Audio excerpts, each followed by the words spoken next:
Welcome to one of the best mod packs you will ever see in Valheim. From seasons that actually impact the world, to dramatic terrain generation, and a world of insane 5-star creatures and bosses, and even the chance for PvP when it matters most. Welcome back to the Valheim modded series, where we are on season 2, the first episode. Thank you guys so much for the support on the first series. It was amazing, and this season of it is going to be even better. We have a ton of new mods that I'm going to go over in just a second, but first let's get into a little bit of the rule set and kind of what this series is about, and we'll do that as we actually get started with the series, so you guys will see us progressing in the background. This series is not like the last one. If you guys watched the entire last series or even part of it, you know that last series was about teaching a lot of new people how to play, going through a really hard mod pack, and pretty much just making a very fun experience for everybody. And it's still going to be a very fun experience for everybody, but this one's going to be a little bit more competitive rather than a bunch of us working together as a group. There is the option in this one to team up with whoever you want, but also to go out completely solo and come back and PvP everyone. Now there's rules behind the PvP and that kind of stuff that everybody knows and everybody will follow for the whole server, but it creates a sense of competition and urgency that we didn't have before. And we also still have some of the really hard mods from before. Some of them were toned down a little bit because we're all going to be solo, but we still have some of the insane mods, insane 5-star bosses, all of that stuff that made last time really hard, as well as we have some stuff that may make it even harder. But we have, like I said, that sense of urgency that we didn't have before. We have to kind of go quick now if we want to stay ahead of everybody and keep at least in the same tier as everyone else. The main person that you will see me competing with the entire time is Jake. I don't know how. Jake does not have that much time into this game, but he is an absolute menace when it comes to learning new games and getting really good at them. And Valheim is no exception. He was ahead of me for most of the series, and if you guys don't remember or didn't see last season, Jake was completely new. He had only ever played through, like, I think to Elder. He had never gotten past that. We played through part of the series last time, and he ended up being really, really fast in this series, and honestly progressing a little bit quicker than me. It was kind of terrifying. On top of the PvP, the crazy progression, we also have really nice, beautiful, like, season mods that will change the terrain depending on what season it is, and it can even bring the challenge of, like, winter will kill your plants and make you freeze outside. So ideally, we need to have fur armor by winter. But while it does introduce some challenge, it makes the mod look really good. On top of that, we have Riverheim, which is a crazy mod that makes the terrain generation a little bit more insane and a little bit more dramatic. So this is a map, a normal Valheim map that's completely unlocked. This is not our server or anything. This is just a random generated one. And then this is a really crazy one with Riverheim. It pretty much connects all the continents, makes really big rivers between them, and sets up really crazy biomes and stuff like that, and like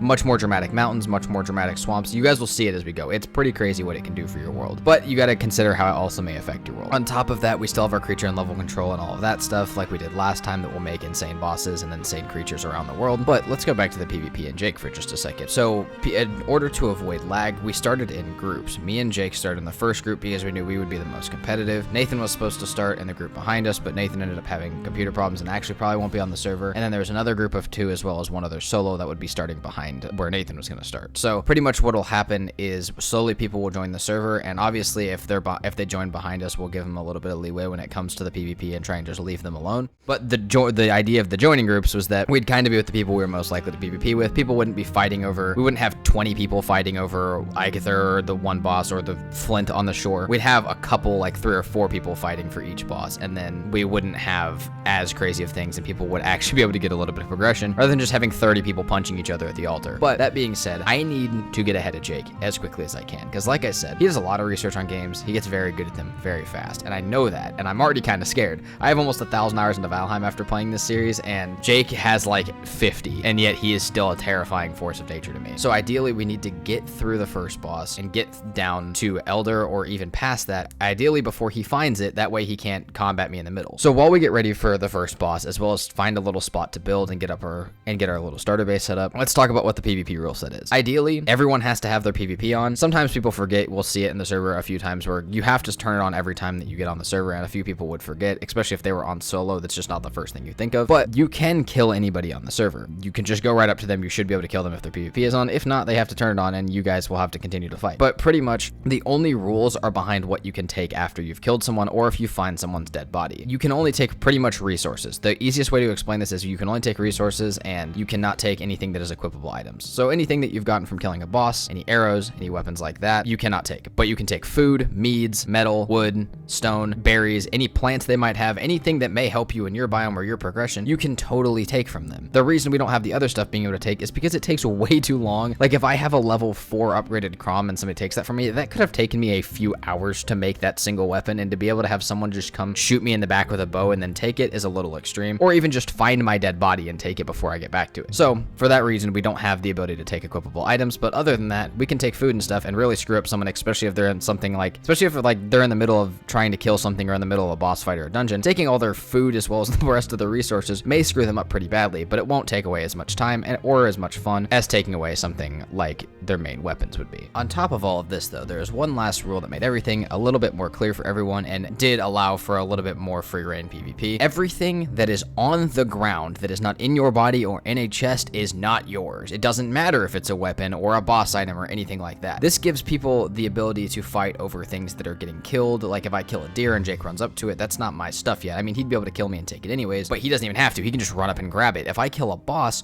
no, we can't take boss equipable weapons. If he just happens to be there and picks it up and I haven't picked it up yet, that's not mine yet. If I were to interfere him in the middle of Yagluth and I could pick up one of the torn spirits, that's totally fine. If I just run up and grab it after he kills it, I can do that. And it makes this like I said, this sense of urgency, and also kind of get to watch your back a little bit when you're in this. But luckily for me, as we get too close to the first boss fight, I found an Eitr spawner that was not the one that was marked by altar, which means when I summon it, even if he gets the message for it, he's not going to be able to know where I'm doing it at. If he's over there waiting to take some of my resources or stop me from doing it, taking my food or something like that, he's never going to find me because I'm going to be over here at this one. So this gives me a pretty good competitive advantage, which we need to get as quickly as we can, get as many things as we can. I think I'm going to try and kill it with campfires. Hopefully I don't get an elementalist or a really high star one. We'll pick up our pickaxe, and I literally just want to hop on a boat and get out of here as quickly as I can. Alongside all of the PvP and crazy mods, inside your base, you are completely safe from any PvP, and your base cannot be destroyed. You cannot lure stuff to other people's bases. So anybody inside of their own base is completely safe, and that gives, you know, a little bit more fun. You can hang out at your base and just sit around, progress, smelt your metal, do that. You don't have to worry about anything like that. We didn't want, like, we both come from like Arc Rust kind of PvP. He plays Daisy as well, like where you can just get screwed at any moment. We did not want that feeling for Valheim. We still want it to be a very chill, fun game. So apart from the PvP though, we also have a lot of mods and have kind of set it up to build some awesome builds. And while I don't necessarily want Jake knowing where my base is at so he can't just hang out around in the general area or hang out at any of the stuff I'm trying to do, I do want to like encourage everyone on the server to build really awesome builds, and we can go around and visit them. And at some point, obviously Jake will show me his, he'll come to mine.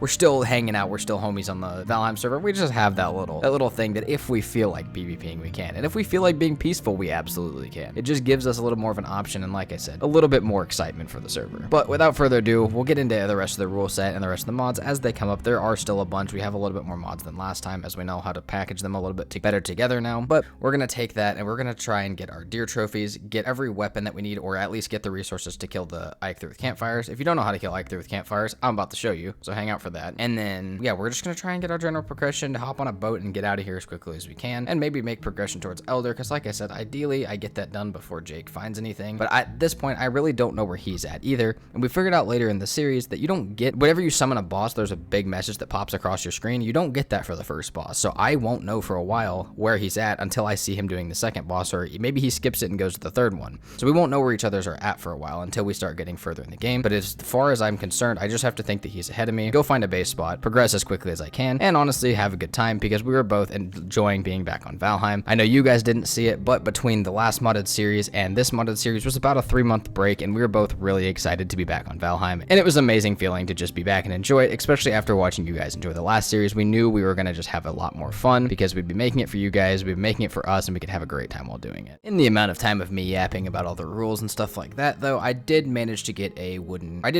crude crossbow, which is one of our modded weapons. If you guys haven't used the Armory mod, it's pretty freaking sick, as well as like the Monstrum one. That's one of my favorite ones. But we get the opportunity to make a crossbow. It's not amazing, it doesn't have the best range ever, but it is pretty solid for killing deer and stuff like that. I should be able to get my trophies with it fairly quickly. On top of that, I have a flint mace, and I'll be making a flint spear because I've been watching a little bit of speedrunning stuff. We may see some of that in the future as well. I kind of like Valheim speedrunning, but we may, I want to try out some of the tactics that I've seen and see if they work for the modded series as well. But for now, I kind of just want to get a flint spear, a bunch of stuff for campfires, and then my two deer trophies, as well as I would not mind getting some bees so I could set up beehives whenever I do find a base location, and getting a decent amount of food to be able to keep me alive while I'm doing it. And in less than 15 minutes of the server going up, I was pretty much ready to do the first boss. I had my bees, I had the deer trophies, I had some arrows in my crude crossbow, as well as my spear if I needed it, and a bunch of stuff for campfires, which was going to be my main idea, unless it came out as an elementalist, in which I'm probably going to stick to crossbow and flint spear for now. But this was going really quickly. I had a little base set up. All I need to do is just throw the extra stuff in a chest because, like I said, Jake can steal stuff off my body if I die and he happens to walk by over here. But if it's all in this chest, it's pretty much completely safe. So we're gonna get everything in a chest. We may wait till it's day. We cannot sleep on this server for most of the server. There's a few times where it happens, but it really does not happen for most of the server. And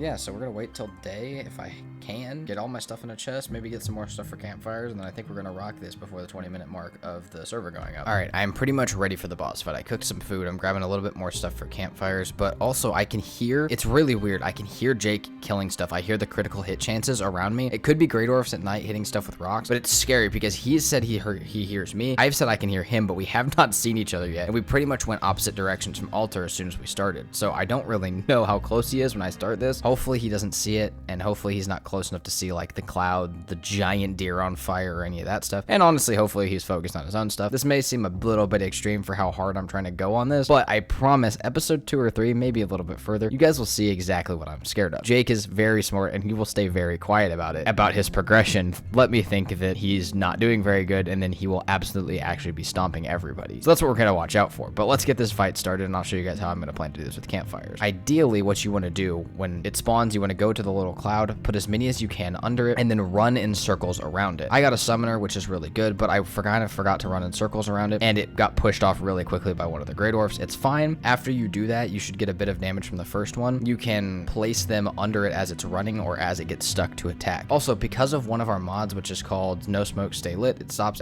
campfires and stuff from going out. It's kind of nice because in builds and stuff like that, your hearths are always going, which is really nice, but it does kind of make it so we get our wood back, and it's kind of awesome for this because that means that I can literally just keep replacing campfires. I do not have to worry about going to get more wood or getting Eitr to break wood for me in the middle of the fight, which means as long as I can place one campfire, I have enough, as long as it doesn't float into the ocean or anything like that. Speaking of floating into the ocean, this was kind of a pain. I have to kill him with a spear because I cannot light him in fire while he's in the water, but he kept walking back onto the campfires that I had. The only thing really bothering me at this point in time was the Grey Dwarfs, and I had this boss fight done insanely quickly, and I'm gonna go put this head on the altar, and if we don't get more than one, which I don't think we will because it's not a starred boss, we will probably come back and do it again because I'd like to take one with me. I'll actually need to take one with me for when I actually go build my base. But for now, we got it down. It's been less than 20 minutes of the server being up. It's been 19. We can get our boat, get our buff, and we can dip. And I kind of want this as a little bit of a sign of like, I just let Jake know how quickly I'm going, kind of set the pace of the server a little bit because he will probably come back to the altar at some point and see that this is already there. Okay, I got my trophy on the altar, so now if he comes back, he'll see that. The other group is going to be starting pretty soon, so like I said, if I can get out of here, that'd be nice before they start trying to fight the first bosses, and I may even leave a couple things behind for them, so that way they get a little bit of a more fair start. But again, I'm probably not going to be PvPing them, because on this server, we do also have new people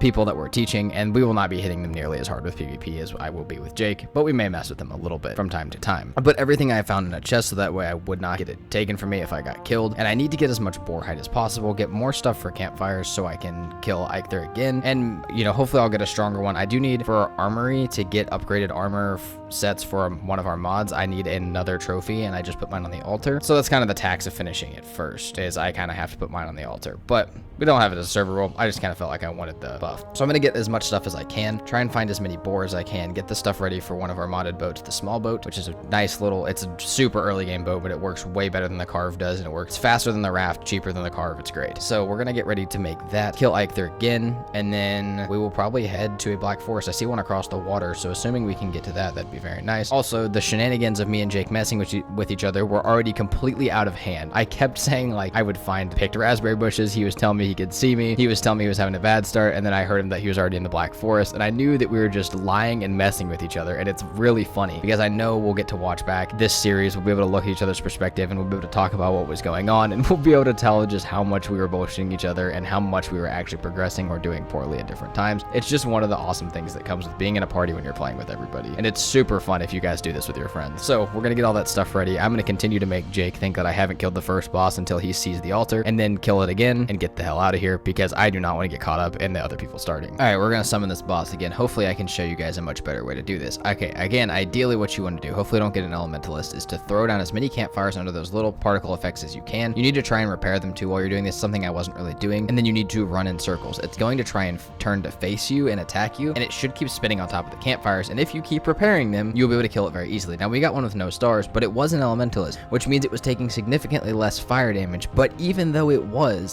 still insanely easy to kill like this. I did not even get hit. This is a speedrunning strat that I've seen. I did have to replace some of the campfires because I wasn't repairing them, but honestly, that is the quickest way. If for some reason you're trying to get it done quick, like in this scenario, speed running any other scenario where you want it done quick, this is the way to do it. Now, I will say, at this point in time, Jake had done something a little stupid. He was going to try and get a fine wood bow, and I think his process of it, I like to roll the trees around, but he was trying to get a troll to come help him, which makes sense, just as good. But he died in a structure in the Black Forest, and he kept getting camped by skeletons, and this is the only time in the entire series where he's doing badly, and I believe him. So let's check in with how Jake's doing.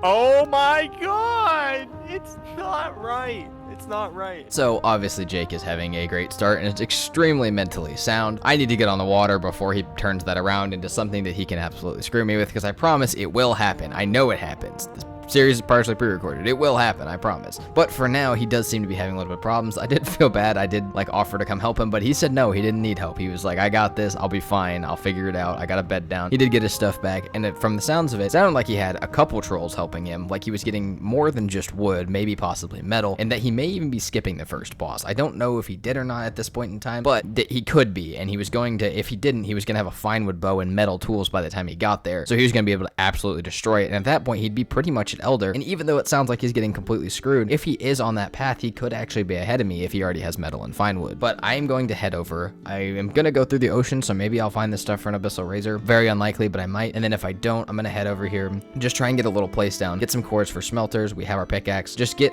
generally a couple little Black Forest progression things. Bronze axe, get some metal, get some troll hide if we can find some, and get some cores so we can smelt some stuff. Hopefully we can go put a portal at altar, so then we can kind of have free reign of where we want to go and always have a way back to put our heads down, or in case we lose our bed or something like that. And then we can go start looking for elder after that. But I just need to find a little structure to take over, set up camp for a little bit, and figure out what I can do best. Upon arriving on shore, I actually had a fairly close call. I found a little church that you guys could honestly probably see in the last clip that was right next to shore. But I was getting, there were so many Grey Dwarfs next to me, and they were hitting me so hard, and I just wasn't prepared to deal with them. And all I wanted was to get my bed down, so I kind of panicked, got my walls down at least what I could. There was trees and stuff everywhere, and I really couldn't see in here. All I needed to do was get my bed down, get my spawn point set, pick up the ceiling so I wouldn't get stuck in it, and I could honestly just pop my buff and start running. As soon as I got my spawn point, that is exactly what I did. I popped my running buff after killing the Grey Dwarf and just sprinted into the Black Forest in pursuit of trying to find a dungeon, a troll, metal, or anything else that I could possibly use. And obviously on top of that, we need from a dungeon, if we find it, cores and the elder location, which could be in a dungeon or at one of the structures in the Black Forest. We could also look for skeleton stuff in case we want to build a tower shield, but I don't know if I will. But really quickly, we did find a dungeon, and while there was a lot of really high level stuff inside of this one of the craziest things being a 3-star skeleton that was regenerating, so if I stopped hitting him at any point in time, he would just heal back what I had hit him for. We had a nice little battle in there, but after that, there was also a 3-star ghost blocking our room. But as you can see, in my first loot room, 6 cores as well as the elder location, and a terrifying ghost for me to sprint around. On top of that, I got 2 more sets of cores, putting me at 10 by the end of the dungeon, allowing me to go back to base where I could set up camp. All I need to do now is look for metal and trolls, get the base repaired a little bit, maybe even make some storage, and try and figure out where I go next, because honestly, other than the troll hide and metal, which should happen pretty quickly, I have to decide if I'm going to go for elder this fast, or if I'm going to try and head south and get a base location down. After getting back to base, before building any of the smelters, I finished the base up, built my pickaxe, and then headed out to see what I could find, and pretty quickly I was able to find a copper deposit, but I was getting absolutely wrecked by Grey Dwarfs because it was nighttime, and again, we really can't sleep.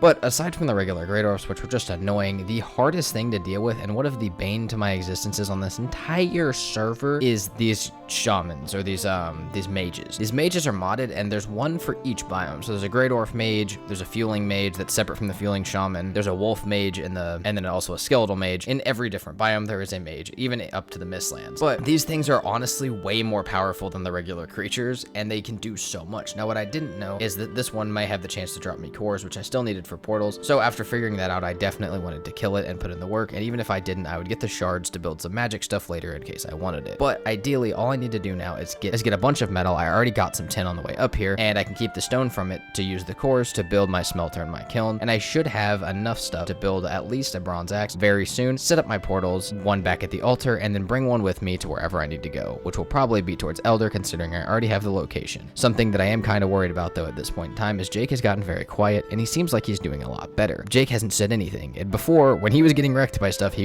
trust me, he was letting me know. So now I'm kind of worried that he could be picking up up at least doing the boss fight, or he could already be headed towards Elder. So when I go over there, I need to make sure to keep an eye out, because he could hit me again from the back and kill me and take all of the stuff in my inventory, all of the metal, and anything that I've really worked for. I mean, if he steals my metal, what use did he have in doing the first boss anyway? So I need to try and keep that stuff from him as well as I possibly can. Keep trying to progress, because he could do anything at any moment. And after suffering quite a bit through the night with all the Great Dwarfs around my base that I'm really not that strong enough to fight yet because of all the stars and stuff that they spawn with at night, I finally got enough sunlight and space to build the smelter as well as the kiln, and I finally was not getting killed every 10 seconds by everything. I made a couple chests to store some stuff in, and I ran into the Black Forest to try and mark out a bunch of stuff. And one of the best things that I found was a troll cave, because I really needed troll hide armor, so I would at least be able to build my first armor set. And whether I kept that armor set once I built the armory or not, I would have to decide later. One of our modded things is that we can upgrade armor sets through every biome, so whether I decided to go with what I had last season, which was the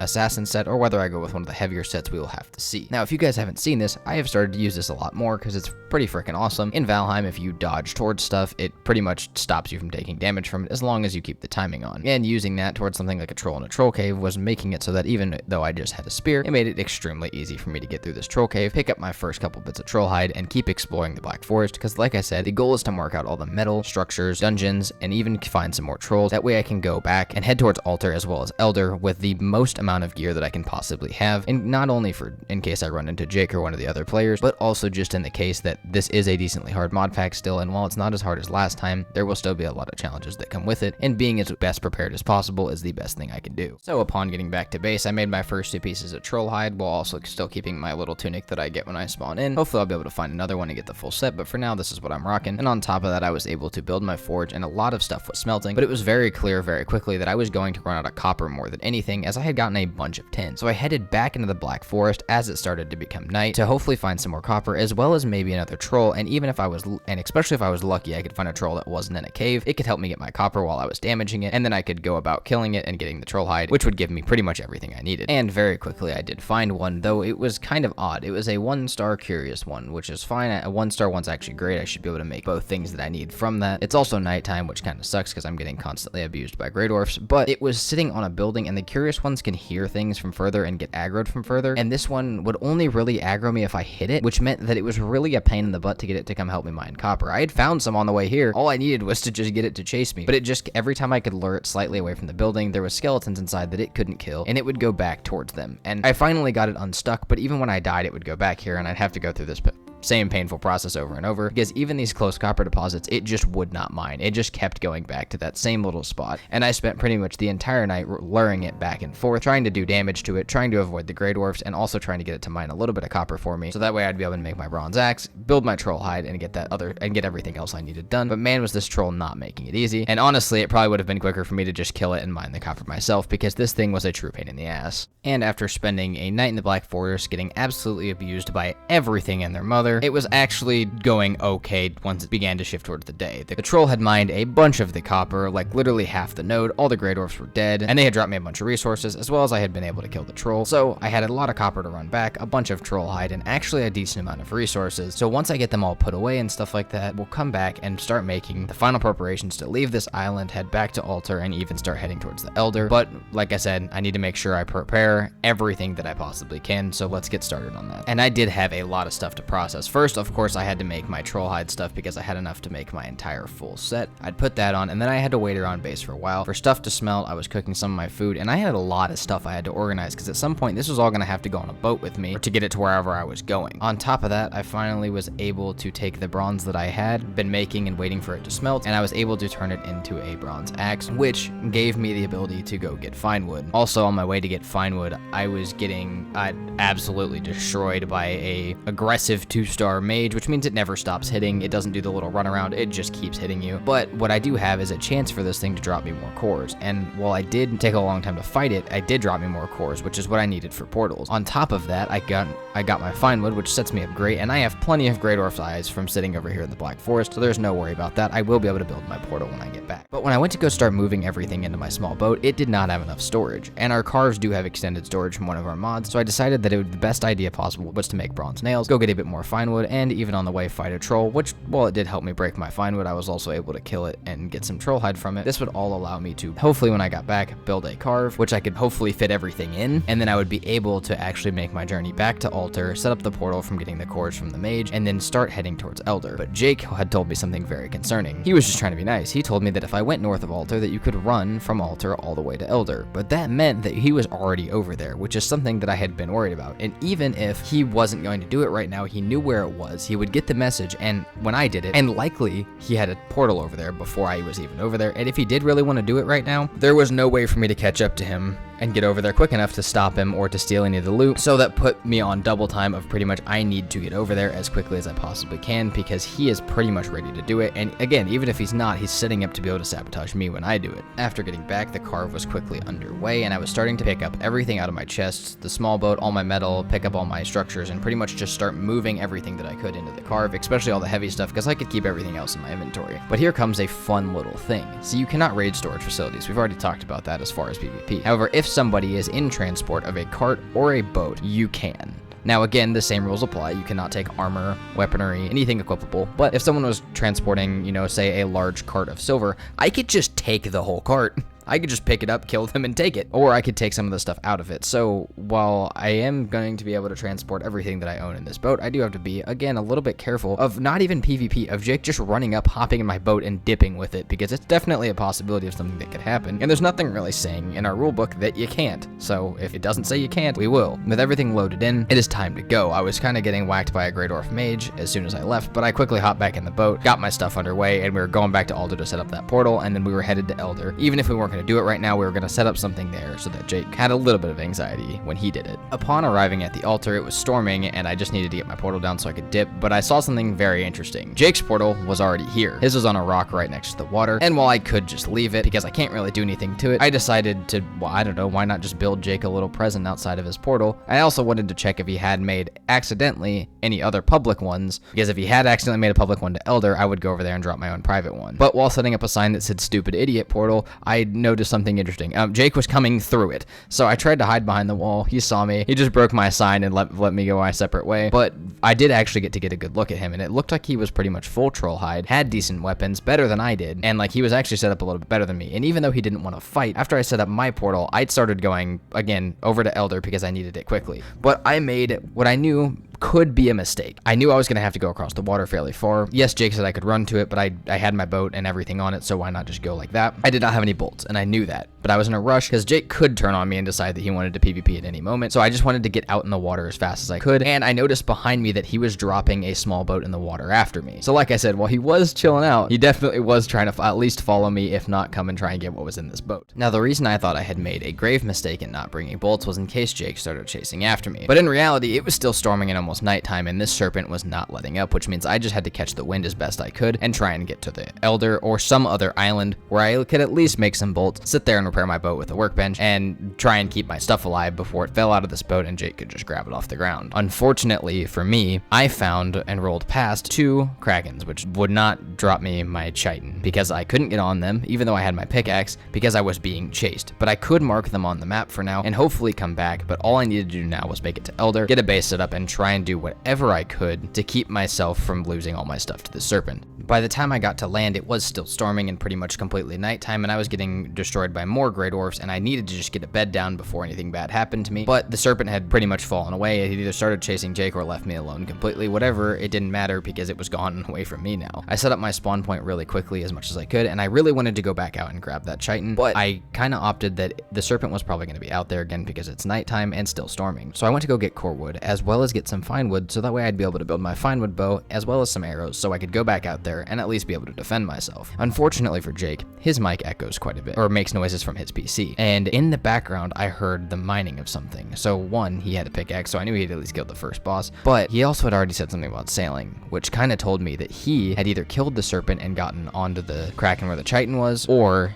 he had never gotten chased by it in the first place, and he was already mining the chitin that I desperately needed, meaning that he was going to have tier 3 weapons mods while I was still trying to make my tier 2 ones, which again, it's not that big of a deal. The PvP is not the main point of the series, it's the mods, but in these first couple of days, I promise you guys will see more PvP action than regular playing action, and it does fuel a lot of our motives for how we're progressing on the server, so it's important to talk about while we're doing it. But I was correct. I went back out there, and there was no chitin left. Jake had already mined a bunch of it. Unfortunately for him, I'm pretty sure when he was talking about it later that he actually did not have enough space in his inventory to make a knife, and so I was not going to be too far behind because he was not going to have the knife. He just ended up getting the chitin that he just put me a little bit far behind because he was pinging where the chitin was at, and it was the one I had marked, so I knew I was not going to be able to get them, but he didn't have a knife, and now neither did I, so we were kind of at an equal playing field, and I was going to have my fine wood bow, which I knew he also already had, so we were getting the playing field kind of evened out. But what happens with that, the Elder boss fight, and if who was doing it and who's sabotaging, or what happens with that, as well as a decent amount of PvP and progression, we'll all have to wait until next episode. I'm trying to get longer episodes for you guys because I know that's what a lot of people have asked for. For this one, as well as the reverse series, there will be longer episodes, but they may just be a little slower and have a little bit more explanation behind things that you guys might already understand, or that may not necessarily need understanding, and there might be some slower moments, but it will account for longer episodes, more content, and a lot more stuff for you guys to watch. So I hope you guys enjoy, and please let me know what you think of that down in the comments below. I am over here. I have a little base set up by Elder, if you really want to call it that. I have my fine wood bow, and really all I need to do is get my final preparations ready so I can head to Elder and do it before Jake gets too close, hopefully while he's going to find a base location, because from the sounds of it, that's what he's doing now. However, I will say from the really quick start that I had, it does feel like things are flipping into Jake's favor, and while this entire series is not focused on PvP, there is quite a bit of focus on the competitiveness between me and Jake to keep ahead of the other person, or at least to keep with them in the progression of the series, as well as the building and everything like that. Once we start building, we'll probably be competing to see which build we like more and all sorts of different stuff like that. So without further ado, let's get straight into it. I have pretty much everything ready. I have a decent amount of like okay food, and I can make some more when I get over there if I really want to. All I really need is ancient seeds. I've put everything else in my chests before I left so Jake couldn't take any of it if he killed me, but I did forget the ancient seeds in my chests, and I'm almost down to Elder, so I'm just gonna pick up more if I can on the way there and hopefully clear out the area, and then I'm gonna look around just real quick. I'm not gonna go too far out to look if Jake has a portal around, because if he does, not that I'll break it, but you know, maybe I could build him into a building or something like that to where he can't get out if he doesn't have a ward around it. That way he cannot interrupt my Elder fight, but otherwise if I don't see anything, we're gonna get a bed down over here in case stuff goes south, get everything like absolutely sure that I have it ready, and then I think we're gonna be ready to start Elder, and as long as we don't get too hard of a modded one, we should be perfectly fine to kill it pretty quickly.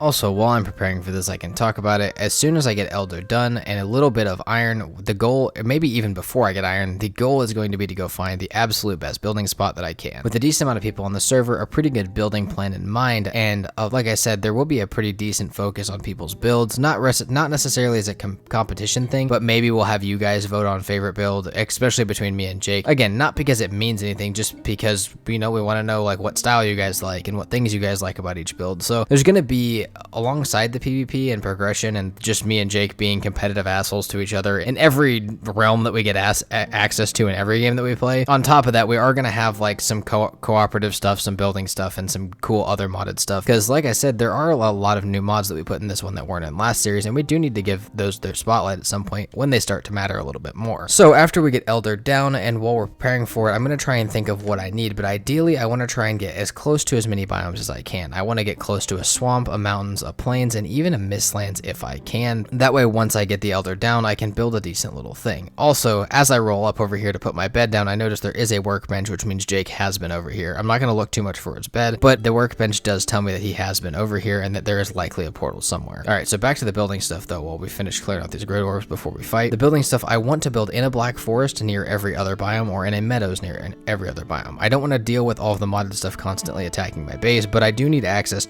quickly as we progress through the biomes to be able to just quickly jump to the next one from nearby my base. Even if I have to be right outside of a plains, as long as I'm like up a hill or something like that, or something that's somewhat manageable as far as distance from it, I should be okay. On top of that, like I said, I have a lot of really cool building ideas for what I want to build, but I just gotta find the spot and kind of build my base around the spot rather than trying to come up with it too much beforehand, because if I plan it, likely I'm just going to be disappointed in what I'm trying to do because I can't find the perfect spot for it, so we're going to build it off the spot once we find it. But that is where we're going after we kill Elder, which all we really have to do for that is clear these great orcs out, get our stuff ready, eat our food, and we're ready to go. All right, we were pretty much completely ready to start it, and I have kind of a plan. Jake sounds like he's kind of busy right now, so even if he is or does have a portal and is planning to come sabotage me, if I can get it done really fast with campfires as well as my bow, he might not be able to get over here fast enough to pick anything up or to sabotage me at all. So the plan is to get as much as I can with campfires, kind of like I did with the first boss, run around it as much as I can with my bow, and try and get it down as quickly as I possibly can. We got an enraged one, but it does not have any stars, which means it's going to be constantly attacking me, constantly raising roots, and causing me a pain in the ass, but it's not going to be too bad for health or anything like that, and it's not going to do damage back to me, which, trust me, later in the series I did figure out is a possibility. But on top of that, yes, again, our main strategy is going to be campfires. It's a good speedrunning strat, but it's also just a really solid strat to put on early damage in a boss fight, especially these first two. So we're going to do that. Like I said, the goal is to get it down as quickly as I possibly can before Jake has any opportunity to interfere. And again, because we have mods that allow me to drop the wood from our campfires, I don't have to get any extra resources. I can just keep picking up these same ones, dodging the vines as well as the attacks from Elder, and then hopefully I'll be able to do this before he gets over here, because he did mention something. As soon as I hit the Elder, he said, "Oh, what are you doing?" So I know he knows that I'm over here. I know he knows exactly where I'm at, and I think he probably assumes that I'm at the same Elder that he found. It's a possibility I'm at a different one, but we're definitely at the same one because I found that workbench. I know he's been over here, so hopefully we get this done before he is, but we're making a lot of progress really quickly.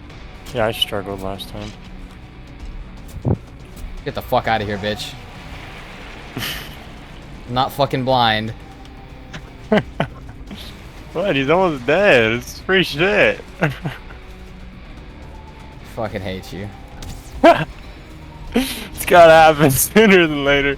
Oh, I know. Holy shit, there's a lot of shit here.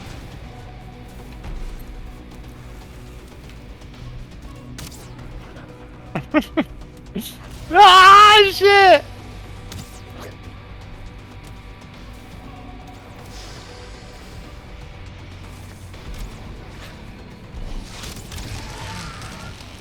Who's gonna get it?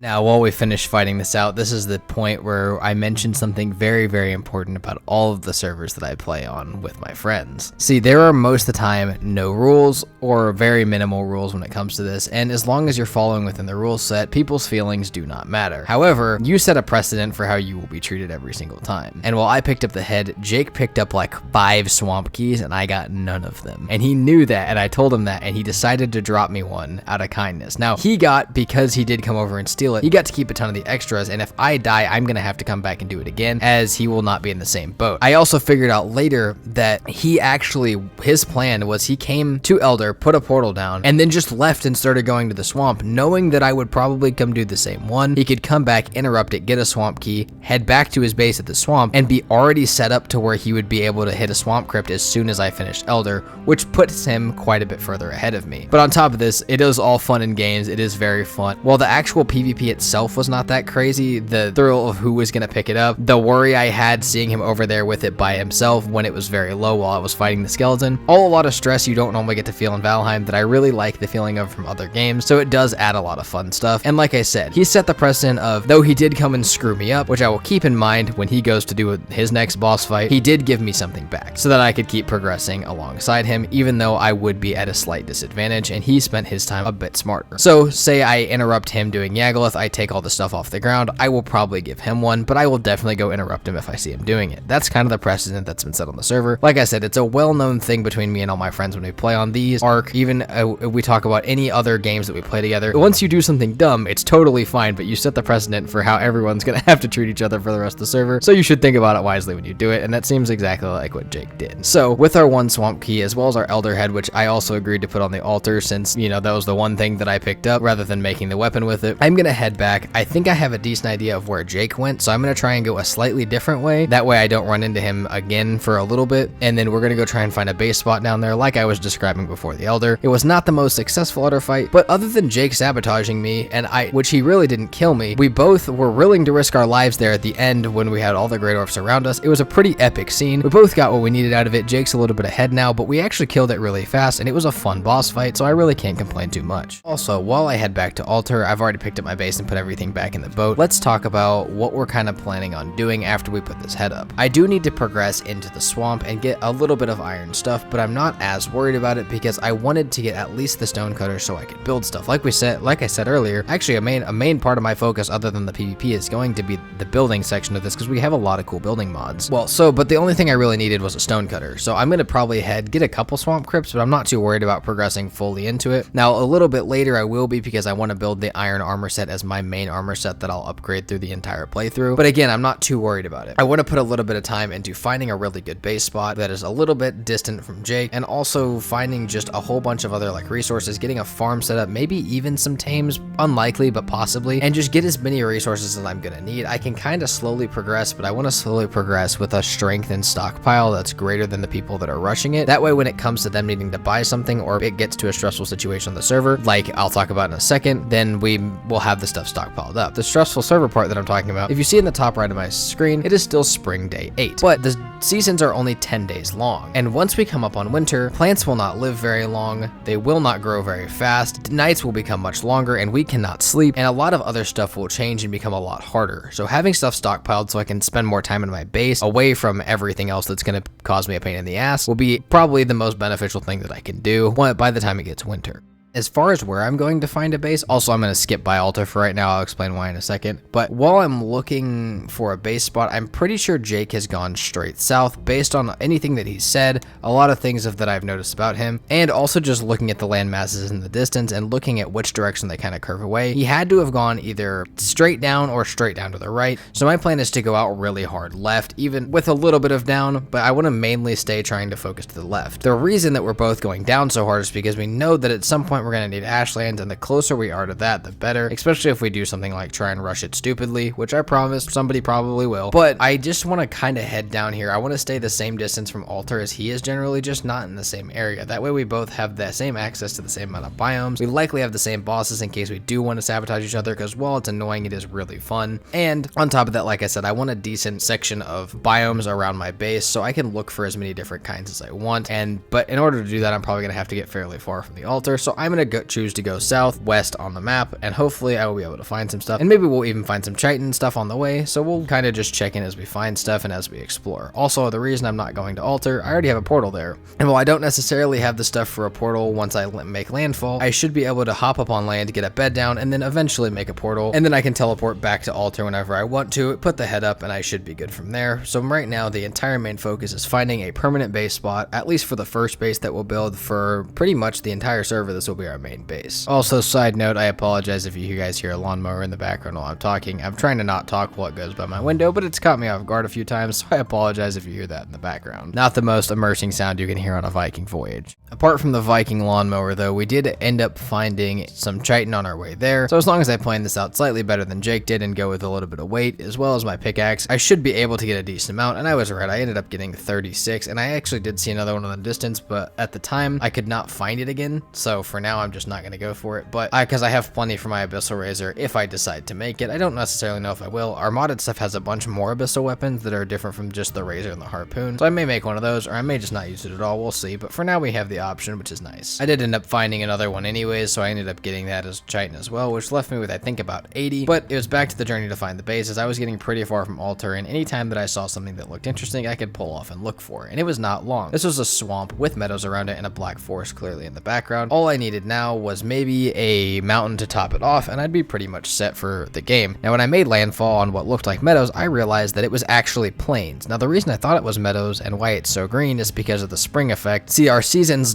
don't only just change stuff about the daytime length and what can grow and all that stuff, but it also changes things like how the map looks, as you guys will see much further into the series. But for now, yes, this thing that I thought was meadows was actually plains, which isn't bad. As I said, if I could get something up the hill like this black forest piece is up here, I'd actually probably be fine. But getting this stuff up through the plains and not having a bed down right now is pretty terrifying to be in the plains with Trollhide after just beating Elder. This became much less scary though after I got a bed down, and while the bed is not indestructible, it does give me a decent little buffer of getting in case I get absolutely screwed. All I need to find now for the ultimate little buffer of safety is to find some more cores, as well as maybe put my forge down so I can repair my axe and get more fine wood. That way I can build a portal, set myself back to altar, and that way if I do die and everything gets broken like my bed, I'll still have a way to get back as long as my portal is still here. On top of that, we can build a little base wherever I see fit, but for now, like I said, I just need to find a dungeon, possibly place my forge so I can get some fine wood unless I find some other way in the meantime. And for now, I'm just going to focus on getting a little base put up over here. Like I said, we're very far from altar. We're probably about halfway down the map to Ashlands, a decent amount west as well. So we're going to try and just get a little setup camp over here. That way we can't lose our progress or get sent back to altar without our stuff, because that would really suck being this far away. I headed down to see if I had any fine wood inside my boat, as well as what could I bring up, and I realized I had 10 cores down here. And well, yes, they're from my smelters. Would it have been a good idea to probably use them? Yeah. On top of that, though, I could get my copper from out of the boat, make my forge up here, repair my axe, and that meant that I could go to the birchwood forest down below me in the plains and grab as much fine wood as I wanted for my portals, and now I wouldn't have to worry about getting more cores from my smelters because I got different cores for the fine wood portals. After that, I built a nice little platform next to the forge, got a decent amount of my stuff put away into chests, that way I could go down and carry more up, as well as my fine wood. And then after grabbing some fine wood, I got the portal place, which gives me a nice little section back to altar. If I die or my bed gets broken for any reason now, I have a way to get back there, as well as here in a second we can go put the elder back up, because, you know, like I said, I would like that. I think everybody would like the elder, especially when the last wave of people starts joining. They're definitely going to want, you know, they can grab it off the altar and get a little bit of a quicker start, especially if they're building a base. But the idea now is just to get a little bit of a base down, build it up a little bit, make sure we got a roof over our head, and I think I'm going to hop off for a little bit, but I'll be back on, obviously. For you guys, it won't be any time at all. But ideally, like, before I get off, all I need is to really have this finished, have a little bit of a plan for what I want to do when I get back, and that should be all I really need. All I need is a roof over my head and a plan for when I get back, and I will be perfectly fine. On top of that, Jake has slowed down quite a bit. It seems like both of us are kind of in building mode now. We're not too competitive. Back to peaceful mode, which is kind of the beauty of the server. You can kind of do either, but we're both back in the peaceful mode, so we're not going to be too worried about him for right now. All we got to do is watch out for a few of the other people on the server, but it's not going to be too big of a deal. For now, let's head back and put the elder head on the altar. This is where I'm at on the map, by the way, if you're wondering, but we'll head back, put that on the altar, pick it up so I can harvest wood when I get back from my little break, and then I should be able to use the wood that I harvest with that to build a decent sized base that we can start progressing out of, get some iron nearby as there's a swamp, and maybe we'll even start looking for mountains nearby, as that's really the only biome I don't have around me. Alright, so we ended up getting the elder trophy put up. We got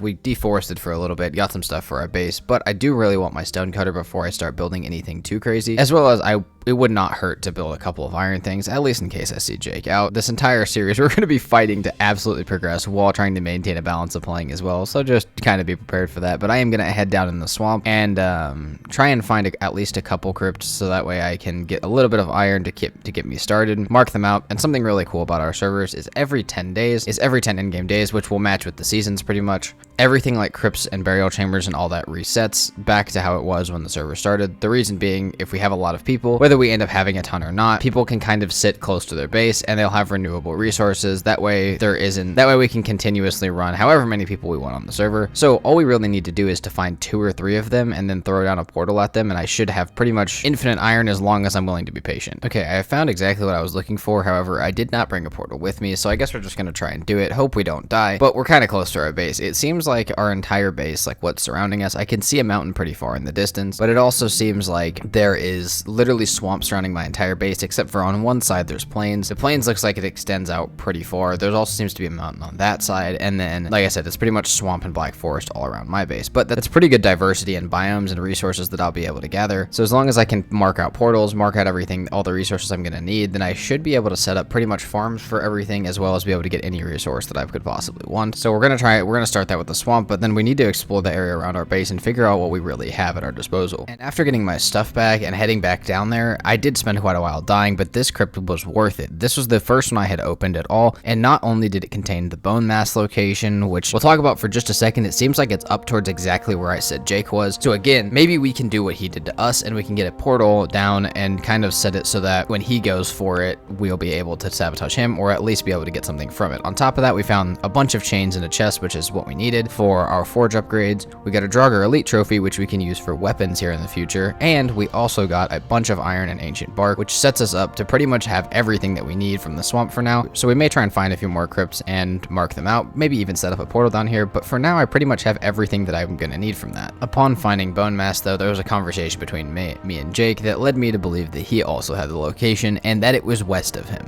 And he thought he knew where my base is at, and I thought I knew where his base was at. So we decided to play a fun game. He was going to ping where he thought I was built, and I was going to ping where I thought he was building up. And we wouldn't say anything, confirm or deny it. We could just have it, so that way later in the server when we came back and checked what we thought, when we actually did know where each other's base was, which again, base doesn't really matter. We were just kind of curious if we knew what direction each other went in. But we'd be able to come back and look at that once we had each other's base marked and see where we right or where we not. Jake was pretty close to guessing where my base was, and in my mind, I was not very far off of his either. I was pretty much sure where he went, at least the general direction, but it did feel like we'd both had the same bone mass, which means whenever I can, I need to head over there and actually start putting down a portal, or at least exploring the area, seeing if he has a portal down, doing anything to make sure that while I don't really have the intention of doing it too quickly, he might. And if he does, I want to be able to be there for it, because he decided he wanted to be there for my elder fight, and as I said, he set that precedent, so that's what we're going to try and do if we can. Back to our progression though, I have a bunch of coal saved up, and on top of that, I have my smelters and stuff placed down at the new base, as well as all the iron that I need to smelt, so we're going to get this smelted up and see if there's anything that I particularly want to make right now with it, but at the least, I can make the bellows with the chains I just got, as well as the sharpening stone, and that'll at least give me a level 3 forge, which I don't really have any upgrades yet, so having that would at least be nice, and I could see what else I can make with it, because I did get a decent amount. While my iron's smelting and I try and figure out what to do with it, I need to expand the base badly. The inside of my base now is so crammed, there's literally no room for anything, and it looks very ugly, so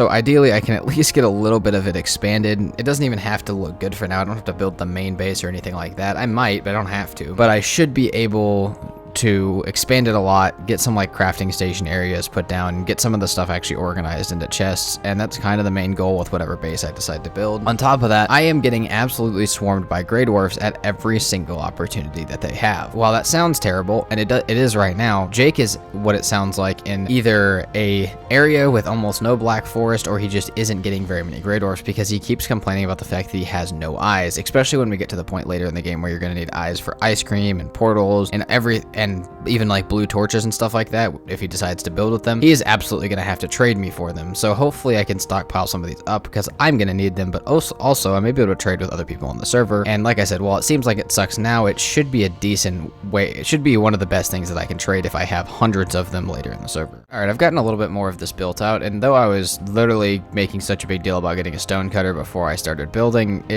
I'm not even probably going to use it. I might build a tiny bit of stone stuff, but honestly, I just want to build a big wooden platform, get a bunch of the trees and stones knocked out in the area, and kind of just get it flattened. And whether I destroy it and build something different later, it doesn't really matter, but for now I need to get it. I'm pretty much just filling up chests with building resources so I can build whatever I want. And I want you guys to know that whenever you see me play Valheim, and I say I'm going to just build something small real quick, that's never how it's going to go. Well, it might not be the biggest thing ever compared to certain Valheim standards, because people build some insane shit on this game. I always try and build small houses, and by the time I get done with it, it's normally in the top couple largest bases on the server, just because that's how I am. So while I said I was going to build this and just expand it out a little bit, this is probably going to end up being a little bit larger than I thought. Even if it doesn't end up like that this episode, by the time I declare this base complete and that I'm going to go back to progressing, it's going to be pretty freaking large compared to what it is now. Okay, I kind of have an idea. I don't know if it's going to work or if I'm going to have enough room to do this the way I want to, but I've built out the platform, got everything leveled, and I want to leave a little space in the middle of my floors. Right now I'm thinking I would like it to be a garden, but it could also be where I put like the hearth, the cooking area, and like the forges, so we'll see. But for now, this is about how big I want the base to be. We'll close it off, we'll build it up a few stories and get everything moved in. We'll section everything how we want it. I'm not going to show the entire building process, but I will show a lot of it as we get each section done and kind of how I'm building it, but I do not want to bore you guys with the hours and hours of resource gathering, so I'll probably check in as I get each section done and kind of just show you guys what the plan is with it, and then we'll move on to the next one. All right, so I don't know how many floors this is going to be yet, but it's going to be at least 2. These giant wooden floors that we have from the Odin's Hammer and the Odin's Building one is honestly really awesome. On top of that, I have just a bunch of log beam structures. I kind of want this to look like a little, not even like log cabin, but like a little like wooden fortress on the top of this mountain surrounded by the swamp. That's kind of the idea I'm going for. Like I said earlier, I really don't want to build, I didn't want to like plan my base or what I wanted to build, so I really have no idea what I wanted this to be, but as I build it out, I really do think I want this to be something, yeah, along the lines of like a little wooden fortress on top of this this mountain. Maybe we'll add some stone to it, or maybe even like some underground stone parts. But ideally, I want to cover this entire hillside with this fortress kind of look and make it as cool as I can. But for now, we're just going to get this up. We're going to get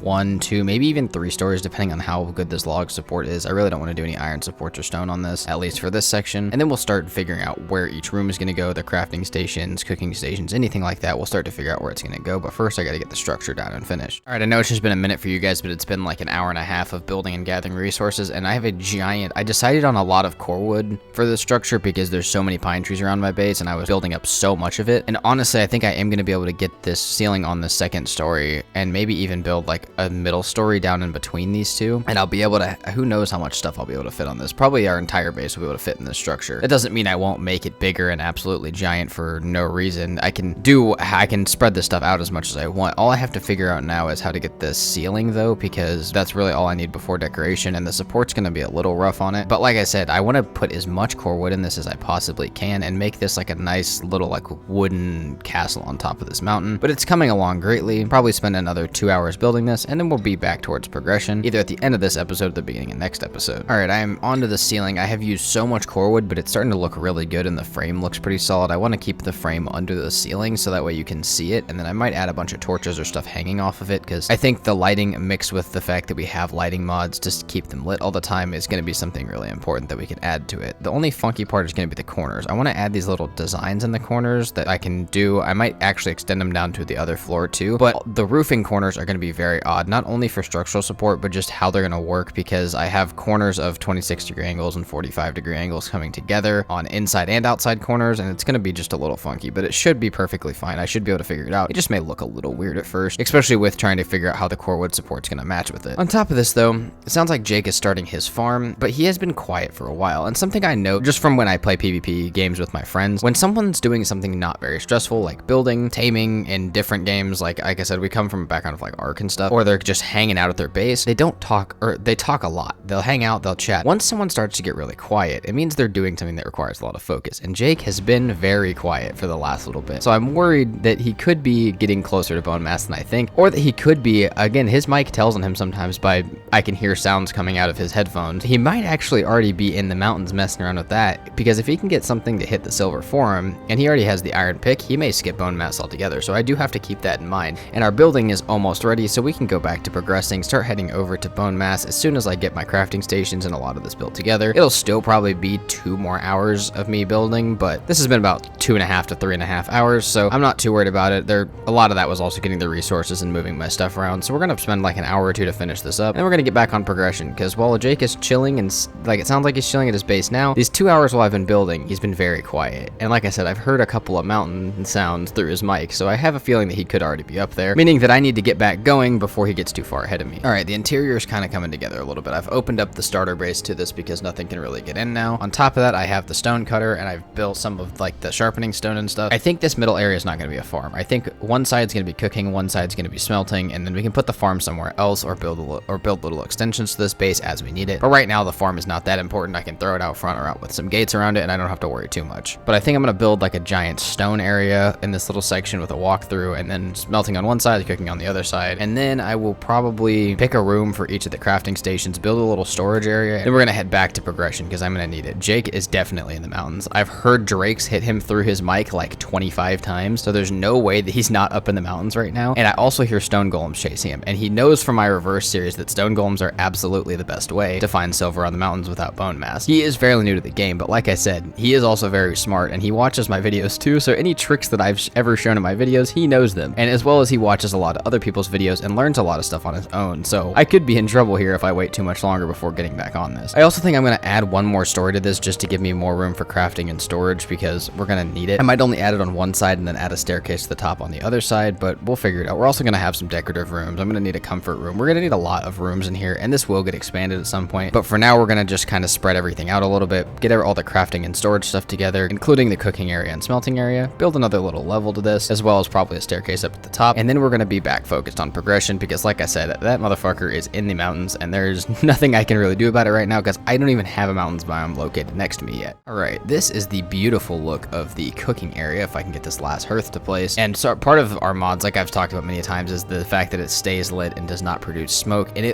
while the smoke might not have looked terrible, this is super cinematic. The inside of this, I might put on that big blank wall like some banners or something, or some decorative pieces, maybe even some windows, but I know part of it is going to be to the storage area will be on the walls, so I won't be able to make windows on all of it. But if I can do this on the other side with the smelter, this is going to look amazing. I really like how the inside of this looks. At first, it kind of looked like a big box, and it's probably going to be a wooden fortress, which is going to have a lot of core wood and sharp 90-degree angles. It's going to look like a little box for most of the entire build, but I don't really mind if I can get the inside to look pretty cinematic with good lighting, stuff like the hearth, and then decorate it pretty well. I won't really mind if it's a big box. I kind of like how it's coming together. And while stuff is kind of heating up in the competitive part of my mind for knowing that Jake is probably in the mountains ahead of me, I don't mind to sit back and relax for a little bit, because at some point he's going to take the time to build a big base. I'm going to catch up to him, and we'll be pretty much equal. All right, well, I am messing with some of the modded stuff right now. One thing that is I'm going to mention while I'm messing with this, Jake found the trader just east of Bone Mass, which means where I was pinging his base earlier is probably pretty much right. But we have found part of this. We have an almanac mod that is really cool if you're playing with your friends. It tracks everything from player deaths, how you die, but it also adds bounties, which you can do for things, and this one will drop iron if I can kill it. On top of that, there's like all sorts of like treasure hunts, achievements, a whole bunch of stuff it adds to the game. It's called the almanac mod. It's in the description, as well as if you need the code, I can send it to you. And it's pretty cool. Like I said, it offers bounties and little treasure hunts for stuff that you can find, or for rewards that you can do based on if you have the trophy for that creature or not yet. So obviously once I got the Draugr trophy, I could do it. It shows up on the map and then you can complete it. But it's a pretty cool little thing. Because I died, I didn't get to complete it because I got killed by Grey Dwarfs, but I just wanted to mess around and kind of look at what it was, and it kind of looks like a boss fight, honestly. Back to the base, we're getting the storage area and kind of figuring out the crafting area and stuff, as well as the smelting. I think we're going to wait till next episode to tie this entire building together, and then we'll get back into progression and stuff after we do that next episode. So we'll have a lot of stuff to do. I have seen Jake running around a little bit towards the altar. We didn't mess with each other, but from the looks of it, he has some silver stuff, which means he did find silver, and I have not even completed Bone Mass yet. So if we're on while he's not on next time, we may have to run over to Bone Mass and do something about that, because even if I was wrong, he definitely is, like I said, been in the mountains. I've heard him mining, and I've heard the stone golems and stuff, so he's definitely mining silver, and whether he's shown it to me or not yet, or whether I'm just delusional, I have no clue. But if he has shown it to me, then he's definitely has it, and if he hasn't shown it to me yet, he's definitely about to. So, and on top of that, we have the trader that we need to go visit. So we're going to go do a bit of exploration after we get the base built next episode, and a whole bunch of other stuff, but that is going to be it for today. Finally had a decent little PvP problem with Jake. Now, this problem is actually going to be on pause for just a little bit, as me and Jake don't know where each other are built. We'll slowly start to build up, find each other, but honestly, if we go different directions, we may not see each other for quite a long time, at least till the next boss starts. However, as I also went over last episode, there's a chance in my mind that Jake could be completely skipping Bone Mass entirely, and even though I know where it's at, I do need to also go up and try and find Motor, maybe even before I kill Bone Mass. That way, in the chance that he does do it, even if I'm not ready for it, I can try and grab a little bit of the loot and sell it back to him, or grab all of it and sell it to him. And the other option is that I still may be able to kill him and take it. So there are still possibilities, even if I'm not quite progressed up to that point yet. So I do kind of want to try and find that as well. On top of that, we have one trader that we do need to go visit, and we have 2 more traders to find. And we also got a little bit of iron last episode, but we honestly need more, because getting built up into some iron will keep us protected in the case that we do come across Jake. As far as starting off for today, though, I do need to get the base finished, at least as far as that's going to be finished for now. There's still a bunch of walls to add, a little bit of decoration to add, and building each section into what it's actually going to become, which I did a little bit of last episode, but getting everything fully polished off will give us such a clean slate for progression that it'll honestly probably speed us right past Jake and everybody else on the server. Now, from seeing I have seen some other people on the server, but me and Jake started early and have been on so much more that honestly, me and Jake have kind of agreed to just keep the targeting between me and him on just us, because messing with the other people, they're either so far behind or kind of new that it's really not going to be worth it it's not going to be fun to PvP with them. It's just kind of going to be bullying at that point. So for now, until some of them catch up to us, it's going to be kind of just be me against Jake. And if we see them out in the world, obviously we can kill them, we can trade with them, we can still interact with them, but me and Jake have kind of agreed that we're going to keep it between just us for now. For a few hours, I just kind of sat around the base, got as much wood as I could, built up walls, railings, a bunch of stuff to make the base both functional and look really nice, and trying to make it flow smoothly. And while it's not going to be the most efficient use of space for a base, it's definitely going to be somewhat efficient if I build it the right way.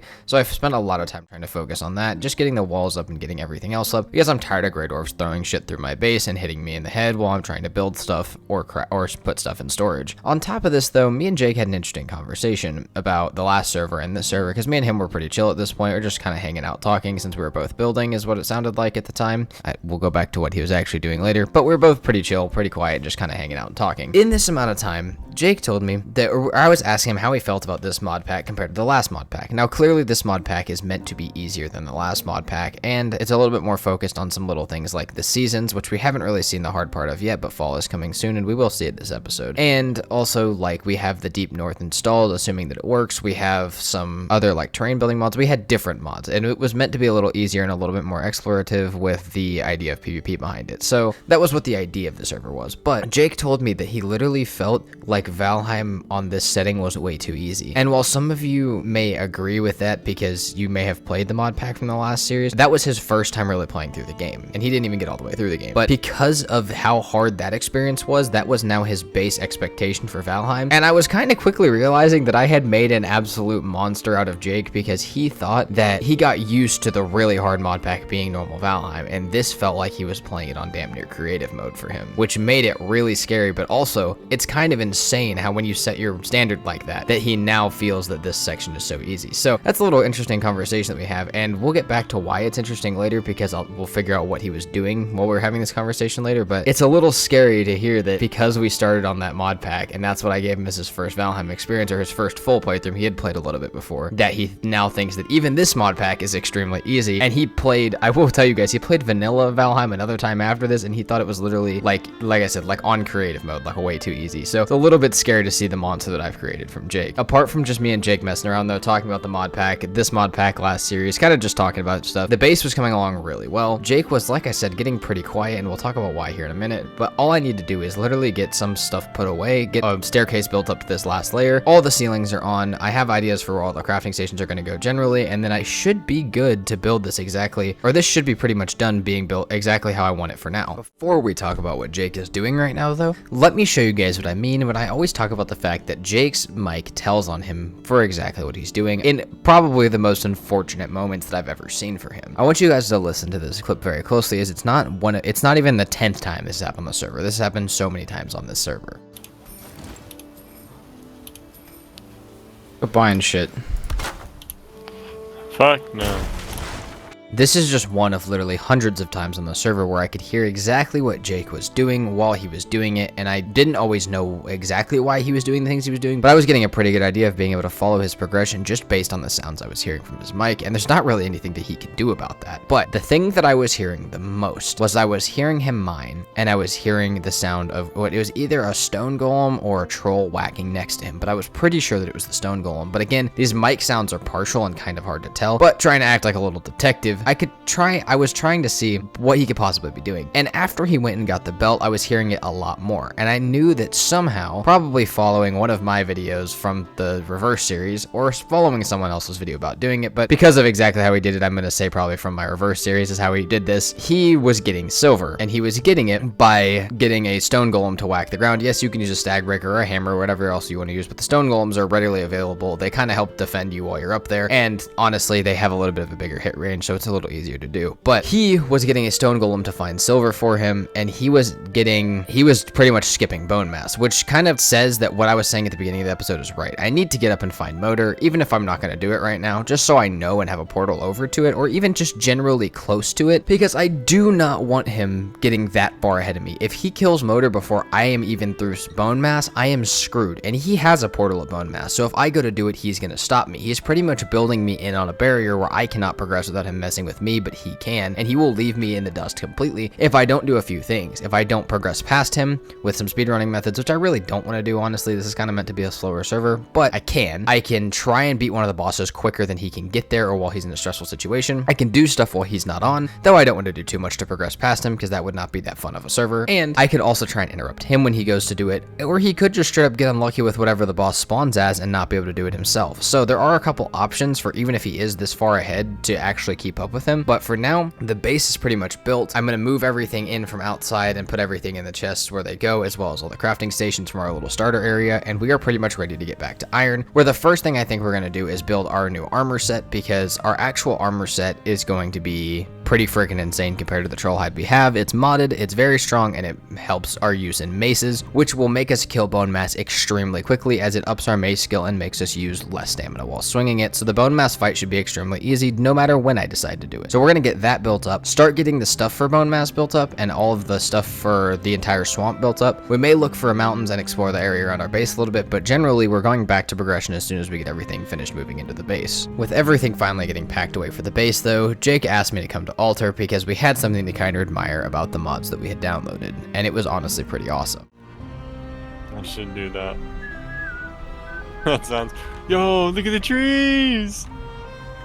Come to the meadows. This is sick. Are you at by the altar? Uh-huh.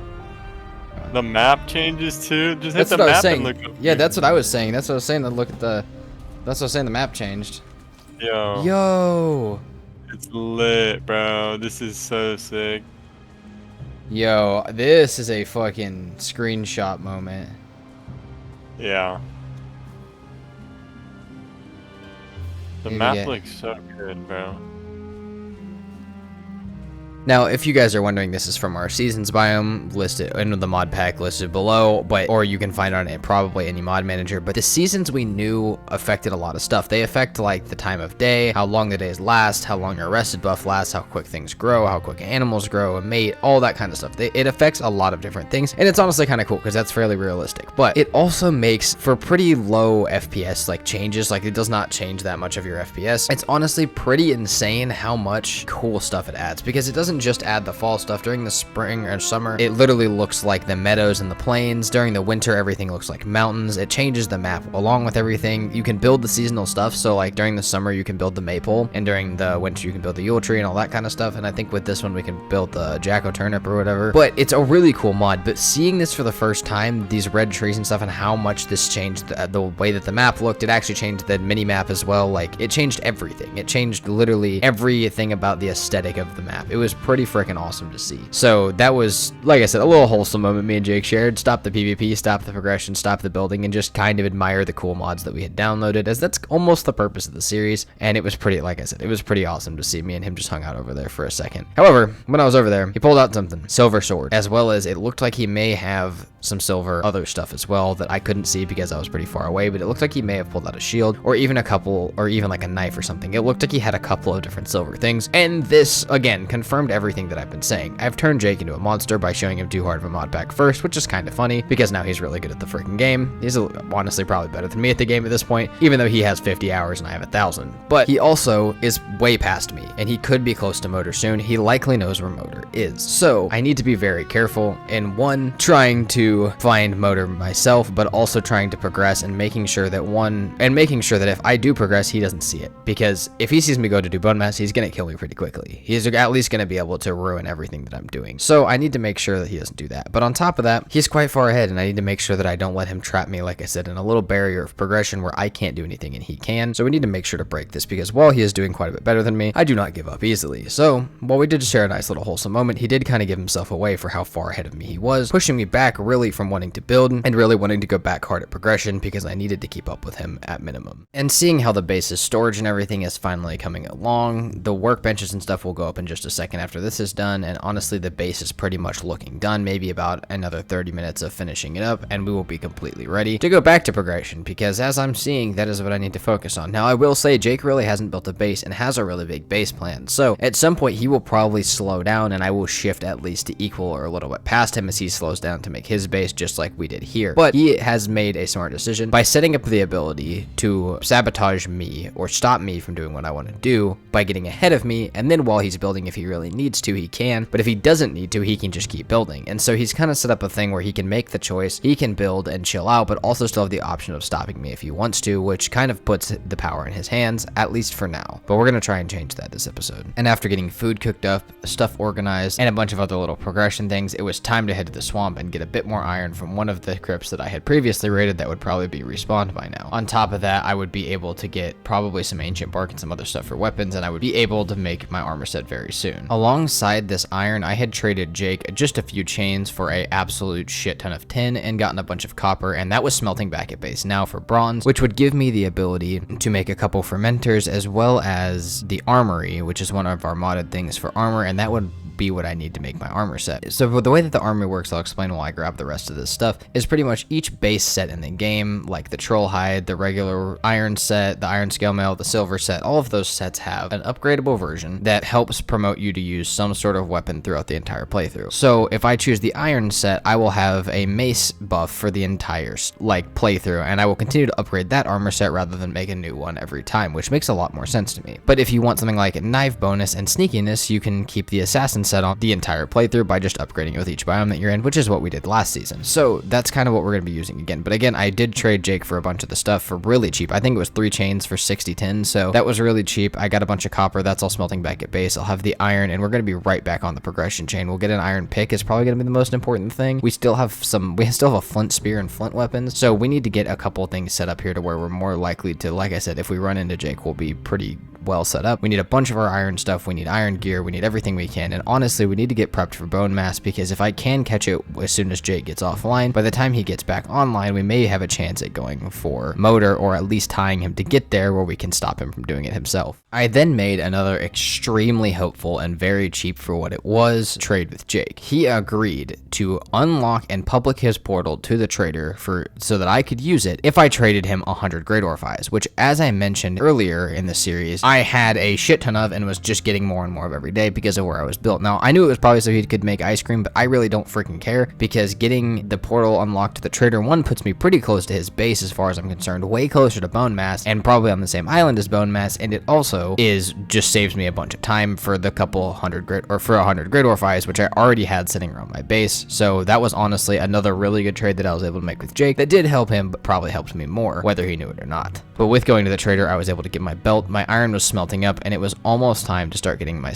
armor set prepared, which would make me so much stronger in the swamp. In the meantime, while everything was smelting, it was time to get a mead kettle set up so that way I could make my poison resistance mead, which would again put me a lot closer to Bone Mass, because I was definitely going to need these if I was going to do it at least the conventional way of killing Bone Mass, which is honestly, if you guys have ever tried any of the bugs, there's really only one faster than the conventional way, and it's not really worth the risk. So it's probably the best thing that I'll be able to do is just to do it normally. So that's going to be one of the other things that we absolutely have to make while we're waiting for the iron and stuff to smelt. And we are going to need a lot of iron, as well as we're probably going to need a mountains very soon. I'm not going to necessarily need the mountain too crazy soon, but having it would be really nice, because it gives me a chance to find motor, a chance to find some silver, and maybe even a frost cave. And even if it's a really small one, I can at least get the wolf pelt and stuff, and maybe a wolf trophy for a cape for when it is time to go to one of the bigger ones. So it's kind of on my list to, if I see one in the distance, to at least go get a portal down to it. That way I can continue to progress towards it, even if it's not my main interest right now. Also, I did get a lot of iron, but these sets are very expensive to make right off the bat. Now, once you get them made, they're not that expensive to maintain and upgrade once you get to each biome. They're about the same as a normal armor set would be, but that first one is pretty much double what the armor set is. So if it's troll hide, you need to have double troll hide. If it's iron, you need to have double iron most of the time, because you need to make the base one as well as upgrade it to the set that actually affects the weapon. So I'm going to make the iron one, and then I'll make the mace one with the iron one, which is more iron. So we're going to need a lot of iron, not just what we have so far. So we'll probably go back down to the swamp, look for a mountain in the distance, and maybe even get some more iron, because we're going to need more as we get closer to the iron set. And on top of that, we still don't have a pickaxe or a mace or anything like that, so we're probably going to need about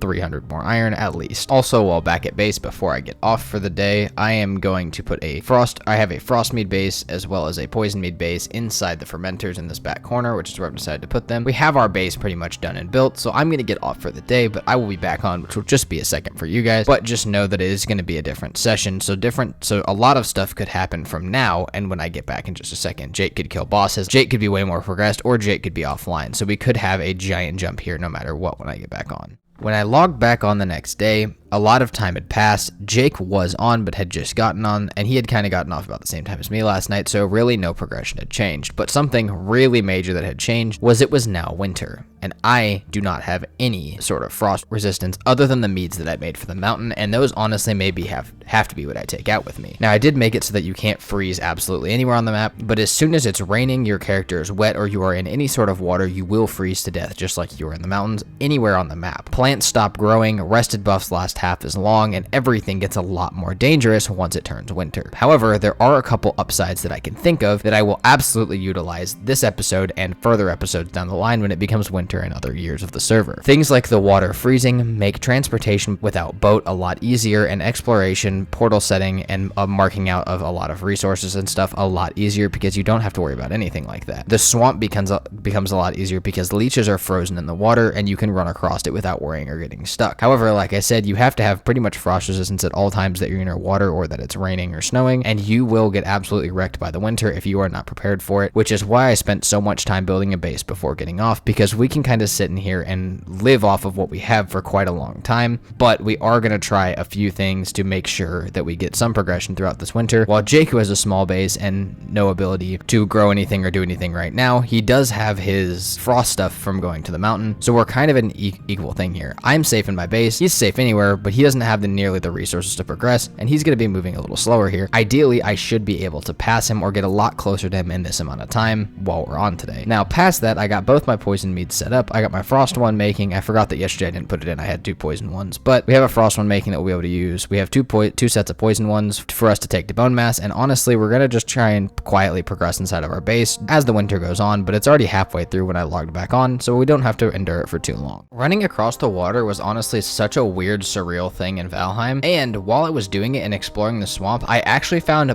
both of the other traders right next to each other, right next to my base, as well as another plains, another meadows, another crypt, and a mountain biome. I literally found everything while just running down the hill from my base, trying to find more stuff in the swamp. This is kind of sad because it does give me a little bit of a problem with Jake knowing where I'm built at, but technically if he doesn't really explore on my base, he knew at this point that I was on an expedition running across the frozen water, so in his mind this actually may be quite far from my base, but we have both the other traders now, which is pretty sick, and I did agree to Jake that when he set up his portal and did make a trade for it, that when I found the other traders, or if I found any of the other traders, or if he did, that pretty much whoever found them was responsible for making a public portal there that everybody could teleport to. So while I will pretty much be setting up a public teleport portal right next to my base, as long as Jake doesn't know it's right next to my base, I have no problem with that. On top of that though, like I mentioned, there are more crypts over here, our first little mountain biome, as well as another plains, a decent sized meadows with stuff with access to fine wood and other things. We're pretty much like, this is one of the best things we could have found, and running across the water is way better than I thought it was. You can run pretty fast as you start sliding, and the entire ocean is frozen. It's not just little like rivers and stuff. This may mean that I have the ability to run to a bunch of different islands,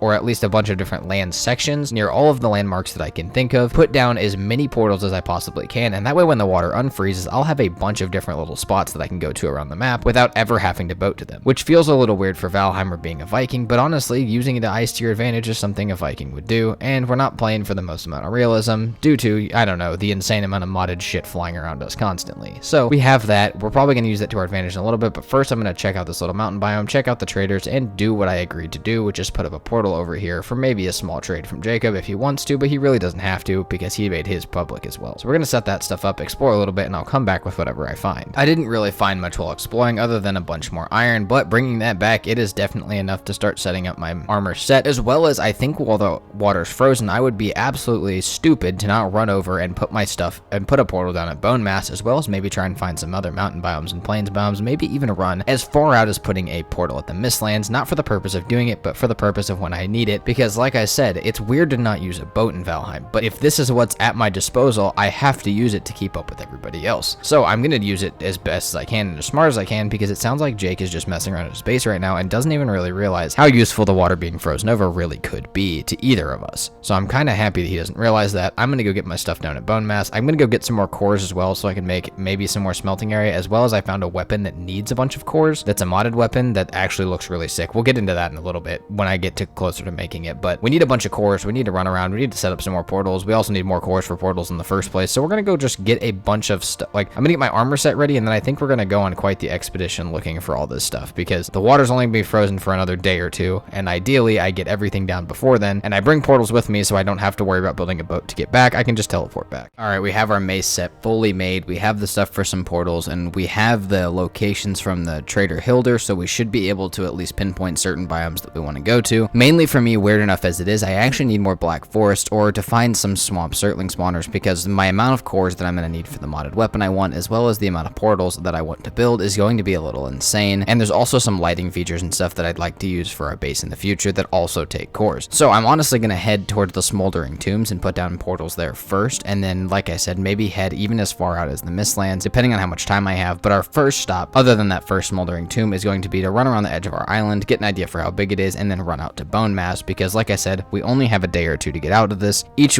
season lasts 10 days with one transition day, and it is day 8 of winter, and I assume that the ice doesn't last all the way until the first day of spring, that it may start melting a little early, which means we need to get get out, we need to get stuff down, and we need to move as quickly as we can, and we need to make sure that we do not die, as well as that we correctly mark our map while we're running to get as much information about the surrounding area to our base and other places as possible, because this is going to be how most of our progression continues. We need to know where mountains are, we need to know where plains are, we need to know where the traders are at, we need to have portals to all the bosses we have locations to, as well as the Hilder's quest, so that way we know where each biome's at. We need to just have a really good idea of where everything, every resource, and everything that we could possibly need and know where it's at. We need that information now, because this is pretty much our best chance to get it. With good food, our rested buff, and a decent amount of stamina food, I should be able to literally run about halfway across the map, like I said, marking out as much as I can, because this will be quicker than sailing. I know it may not seem like it, but being able to run across land, if I hit a swamp, just being able to run right through it, being able to run over mountains and stuff, and then hop right back on the water is so much quicker than having a boat. And while I'm not moving quicker than a boat, like I said, being able to just straight line it across obstacles is pretty insane for exploration and trying to find certain things specifically. So I'm going to try and get as much as I can, and we may also try and find Jake's base, because we're going to be running in that general direction anyways. But across that, unless anything happens specifically, I'm going to go put a portal down at Bone Mass. Like I said, mark out as much stuff as I can, and then once I'm done with that little, like, with this long expedition, I'll come back and explain what I found on it. That way you guys don't have to just sit here and watch the entire thing. Okay, we have made it all the way to the smoldering tomb on the other side of the map. It took about 35 minutes to run. It's deep, it's almost night on the next day, and a day in Valheim is 30 minutes with night, and with the full day and night cycle is 30 minutes in Valheim, so that tells you about how long I've been gone. But you guys can see how far I ran. I ran all the way to Bone Mass, set up the Bone Mass portal. We still have a portal at Trader, obviously, from Jake, but I stopped by and ran through there. I found some mountains in the background behind the Trader, so I'll probably use the Trader portal to get there at some point. And then I ran all the way, explored some more swamp looking for soul string spawners, but didn't find any. But I did find some more dungeons along with the smoldering tomb that I completed to get a bunch of cores for our new weapon, and I still have a couple black forests marked out that I can go to if I really need them. But all in all, that was pretty successful. I did die once, but I had a portal down, so it didn't really matter. And yeah, that was not too bad. That was pretty good. Like I said, I spent about the last day of winter doing that, and the next time it's winter, we're probably gonna have to do the same thing. But for now, I can't focus too much on it because I have weapons to build. I'm tired of carrying around a flint spear and a finewood bow. I may keep the finewood bow for now, but everything else I need to upgrade as much as I possibly can. Even maybe my bronze axe, because we have a lot of iron. We need to get our armor set upgraded from level 1. And honestly, when Jake gets off, I just want to be ready to do Bone Mass as soon as I can. And as long as he doesn't do motor between now and when he gets off, I should be able to catch up to him pretty much tonight. All I need to do is get a couple weapons built, a couple other little progression things, but other than that, I have the base set of armor that I will need. I have all the poison potions and a decent amount of the food that I'll need. A little bit more food wouldn't hurt. But for now, I may just work on upgrading my crafting stations like my cauldron. That way I can make the best things absolutely possible. And then we're going to start moving towards Bone Mass. Like I said, as soon as Jake gets off, that's going to be our mark, because we already have a portal to it, we already have almost everything, and we're pretty much ready to go. And I'm also about to make my mace, which obviously I'm going to use because it does good damage to Bone Mass, but I also made the mace set specifically so I could get past Bone Mass quicker, as that seems to be what Jake skipped and I needed to get through it. Also, the mace, I'm pretty sure from what I've looked at, the blunt damage in the game is one of the least resisted things. Almost everything in the Ashlands is somewhat damageable by it. Everything in the swamp is damageable by it. Everything in the plains doesn't really have resistance to it. Nothing really has a ton of resistance to blunt other than maybe a couple things in the Mistlands, but for that you can just use arrows. Like there's a lot of things that don't take pierce damage. Like Yagluth does not take a lot of pierce damage. The stone golems don't take a lot of pierce damage. So there are things that don't take each amount of damage, but it seems like blunt does a decent amount of damage to almost everything. So I've kind of opted to go with the mace set as well as the mace as my weapon, because it just seems to be the most universally decent thing that can do damage in almost every biome. So there's no reason not to make it. Now obviously when I get like my porcupine from the plains, that will have pierce, but I'll still get a skill bonus while using my set, even though it's not fully blunt. But other than that, other than making my mace, Jake's still on right now, so I'm going to work on my other weapon for now. But like I said, as soon as he gets off, it's a go for Bone Mass because we have pretty much everything we need.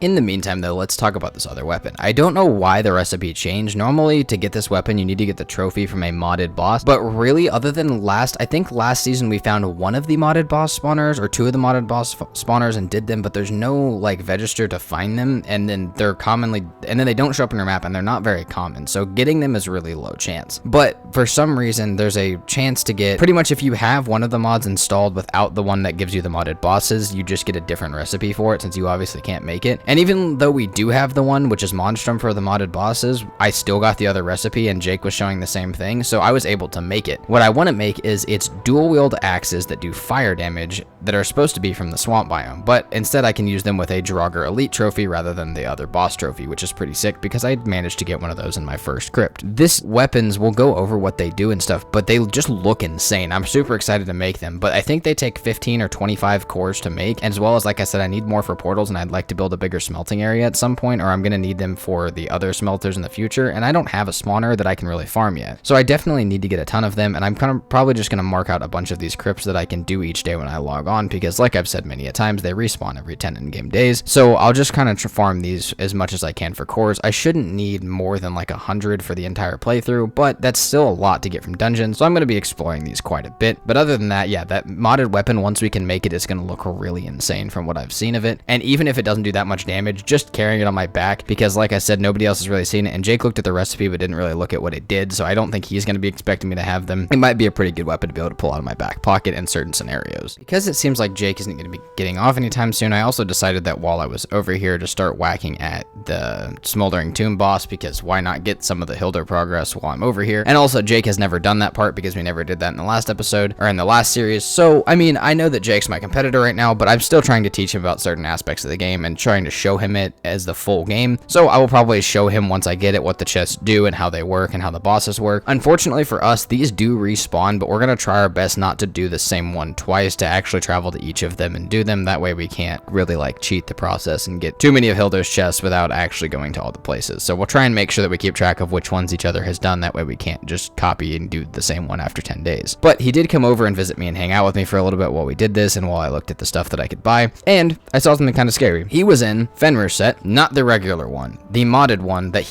means he had gotten enough hair to not only build the regular one, but to double that amount and build the modded set that would give him more speed and give him a damage buff with his fist, which doesn't seem that scary, but it's also a modded weapon to have claws, like the Fenris claws that you can make. However, these ones are much stronger and you can get them all the way up to, I think it's actually the Queen's boss weapon is a set of claws. So he could actually become very powerful with that set. It makes him a lot faster to be running around and stuff, and it's a little scary. On top of that, he was fully kitted out in silver stuff. He had a Lox cape, silver sword, and I am still over here with a flint spear in my hotbar. So that was a little intimidating, but like I said, he just came out and hung out for a little bit, and he still also, to be over here, has not gone anywhere other than to this first and second trader, which means he does not know my base is over here, and he hasn't really gone looking. So that's kind of good to know. But like I said, it doesn't seem like he's going to get off anytime soon, so we may have to find something else other than making this weapon if we get that done to occupy ourselves until he gets off, or we may just have to take on Bone Mass while he's on and just hope that he doesn't mess with us too much, or that we can take it quick enough while he's busy. We have, luckily though, from all those dungeons and exploring, gotten enough stuff to make our weapon. So we're going to do that and test it out, which I'm very excited for. It's 15 cores, 30 iron, 15 blood bags, and a Draugr Elite trophy, which is pretty damn expensive considering the other weapons in the iron category. But I mean, look at these things. These things are freaking huge. They look terrifying. I don't even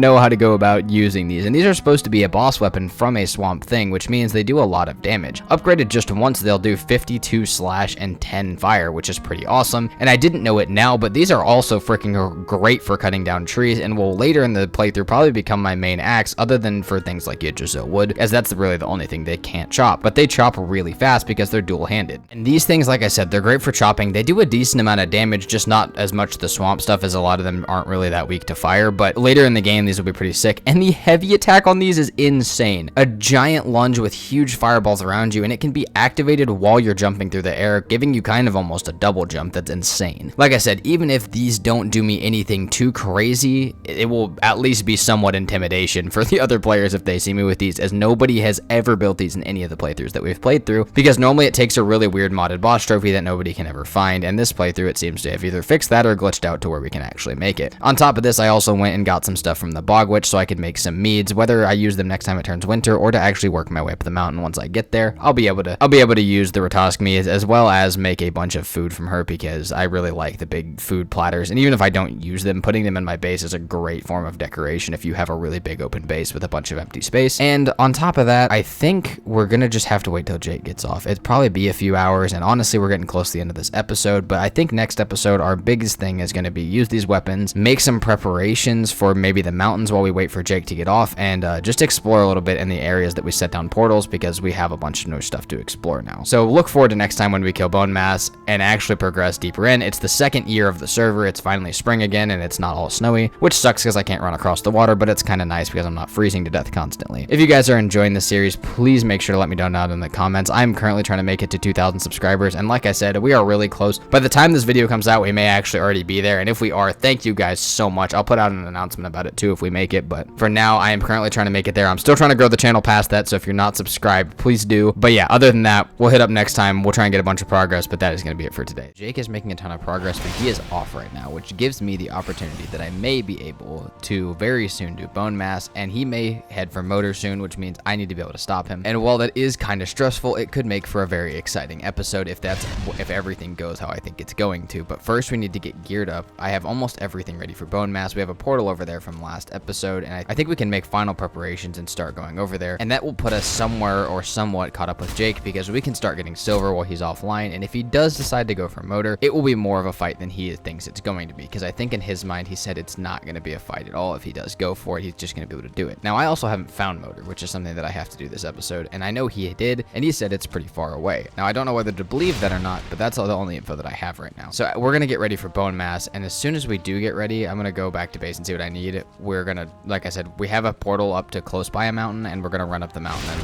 1, look for motor, 2, start getting silver and try and catch up to Jake while he's offline, because that's really the only way that we're gonna be able to catch up at all. While I finish smelting everything up to finished, or to get my mace upgraded, to get my poison potions, I'm kind of waiting for them to finish, at least some extra ones, and also I'm going to cook some food. I do also want to talk about the fact that I do have the plan to upgrade the base quite a bit more. This big hill down there, I kind of want to make into like a giant, I don't know, almost like hole where I can put my base around, like surrounding it. So we'll have like a base like surrounding a big pit is kind of what I want, and then we could put like a farm in the pit and maybe some animals and a whole bunch of other stuff. That's at least what I want to try and do, but for now, I just have a little bit of the wood expanded out just so we can see, like I said, just so I can see about how big I want to make it. And so we're probably going to work on that. In between us getting silver and stuff, we'll probably try and expand the base a little bit, because getting a really good farm up is going to be part of our progression, and we're going to absolutely need it. It's not even a question, especially once we get deeper into the plains and stuff, we're going to need it. That being said, I also do have a plains section next to my base that I can build a farm in, so we may do that as well. But we have our mace fully upgraded. Our potions are almost made. We have a modded cape that gives us even more poison resistance, and then we have a armor set that gives us extra mace damage and extra mace skill, so we'll hit faster, use less stamina, all that kind of stuff when using maces. So this bone mass fight, as long as we don't get a really stupid one, should be fairly easy. Now, I don't, like I said, we'll see, but we could get a really hard one to kill. Remember, this is modded. We do have a lot of really crazy stuff, so we're gonna get everything prepared. We're gonna make sure that I'm gonna make sure that I have everything absolutely ready, and then we are gonna head straight over to bone mass, assuming I don't find something else to do. Alrighty, we have everything prepared. There is a couple things that we need to clear out around the edge of the bone mass spawner, like the skeletal mage. I cleared an abomination and a couple other things, but the skeletal mage is going to be the last really big one that I'm worried about, because these things do a ton of damage and drop shit from the sky, which is not something I want in the middle of my fight. However, once we get this guy down, it is pretty much time for us to go do it. We have our poison potion on, we have all of our poison resistant stuff, we have our armor, our mace. This should be a really easy fight. Like I said, as long as we do not get a bad bone mass. What are we going to get? What are we going to get? Please don't be bad. Please don't be mending. That's the worst one that we could possibly get. Please don't be a high star. Okay, we got a 1 star, and it's shielded, which means it's gonna take a lot less damage, but we're doing critical hits to it, or it's weak to our stuff. We're just gonna sit here and pretty much dodge and whack. We have the poison resistance, so we can pretty much just hit through every attack, and as long as we keep our stamina up, this should be a really easy fight. But the only thing, like I said, is it is shielded, which means this is gonna take a lot longer than it would have. We are actually doing really decent damage, but that's because we have a tier 4 upgraded iron mace. If this wasn't a shielded one, this fight might have already been close to over. This fight can be extremely quickly if you know exactly what you're doing with it, but this isn't too bad. Also, the 1 star means that I will probably get a couple different wishbones or a couple different heads, which is sick, because while I can hang one on the altar, I may be able to keep one at my base, which, you know, I might want to do at some point. I may want to just keep a set of them at my base, and then other than that, yeah, all I'm gonna really have to do is just keep dodging and hitting for this one. This is not gonna be the most exciting boss fight. Jake isn't on right now, and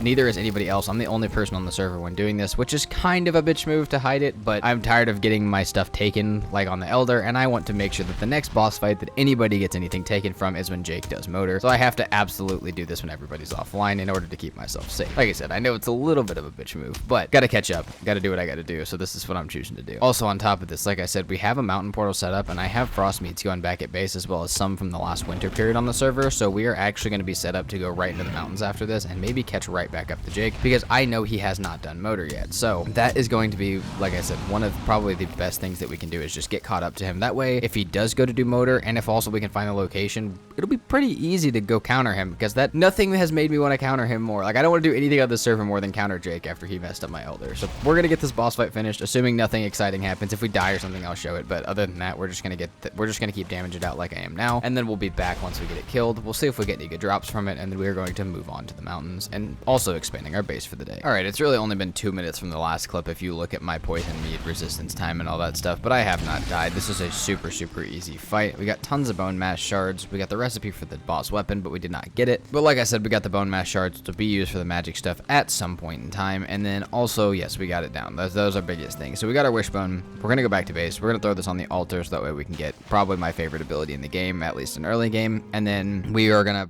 like I said, make final preparations for the mountain. I don't know that I really need that much more, but I may still need a couple things, so we're going to see if I need anything else to go to the mountains, get it set up, and then, like I said, we also may decide to do some base improvements because we are now kind of caught up to Jake. Assuming that I can find motor and get a decent weapon, I'm actually going to lean towards base improvement, but I need to do that kind of stuff first. But yeah, if I can do that stuff, I'm not worried. Like I said, I don't want to do motor before Jake does it. I want him to do it, and I want to catch up to him and kill him in the middle of it and take it from him. Jake set a precedent when we did Elder, and I just want to make sure that that's acknowledged. Now, also the precedent that Jake set when we did Elder, he also made sure to give me part of it back, so if I get all of it from him, I will probably give him a section of his back, only because he decided to be so nice. Also, I don't know if I mentioned it in the last episode, but I found the location for Yagluth while I was running through the plains, or maybe that was earlier today. I really don't remember when I found that, but I did find it, and it's on my map, so we have that as well now. When we go to the plains, we're gonna have Yagluth's location. It's actually fairly close by. I should be able to almost just run to it. So, like I said, we're gonna get this put up on the altar. We're gonna get everything ready for mountain, and then we're gonna head up. There's one by the trader that I think that's the same one that Jake has been in, and so hopefully we can find at least whatever stone he found to show him Elder, and then we can start getting a portal set up over there. Hopefully it's not too far. Like he said, it is far, but I don't really believe him. So we're gonna go see if we can get that set up, get some silver, and then we'll head back to base and see where we're at. Okay, we are up on our first mountain. I actually already died a few times on it, and this is a really small mountain next to our base. Now, this wasn't the one I was planning on going to, but since I had to go down to the trader anyways, I figured why not come up here and at least see if there was silver, as it would be pretty easy to get and go back to base with it. As well as it, like I said, it was really close. It wasn't going to require much running, and I was already down here. But I can at least get some Drake trophies, maybe the stuff for some ice cream. I know I can't make it yet because I don't have the silver, but hopefully we'll be able to find at least a couple things up here if we can't find any silver, maybe a frost cave or something. But if not, we're going to head over to that other one because that's probably going to be our best bet at any amount. And I also haven't really seen the other one, so I'm kind of excited. I have mentioned a few times on the server, we have a terrain generation mod that changes how dramatically the terrain generates, and I honestly think that it could be one of the most insane things if we get a sick mountain biome. And I know Jake was talking about that one was really cool near his base, and that's kind of close to his base, so hopefully that is the mountain biome that I can like kind of showcase as part of the mods, because if the way Jake made it sounded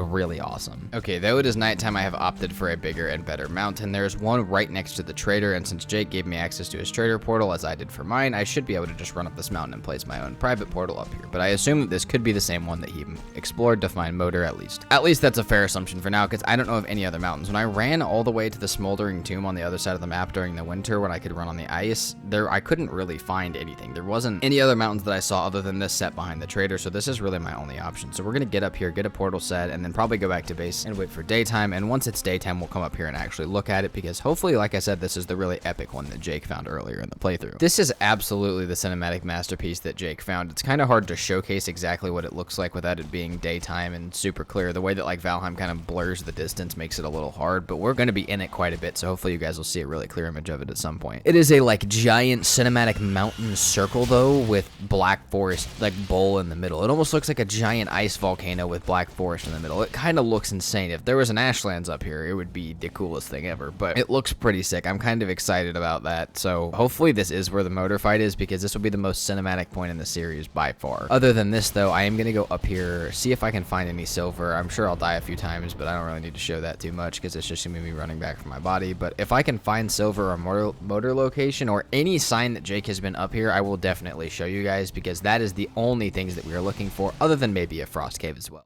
Alright, we are sending it far across the mountain now. We've died a few times, but we've also gotten quite a few pings for silver, as well as found some onion seeds and some useful resources that we will be able to utilize at some point, just not right now, as I'm going to keep using the frost meads for the second being. But we've gotten a couple pings for silver that I'm going to mark out on my map as I find them. That way I know where I can get it at, but I do see a structure over here that I can hopefully find motor in, which, like I said, if I can find the motor location, I might go back to base improvement for now. Holy shit. Oh, this is where Jake was at. This is where his silver, that might have been where both of his silver veins were. So we need to absolutely okay, this is gonna be, there's a campfire in this building too. This is exactly where Jake is at. Okay, and we also have more silver right here. This is kind of insane. We might mine the silver from right next to Jake's, but I almost don't want to show him that I've been over here. Yeah, this is the motor location. Where is this thing at?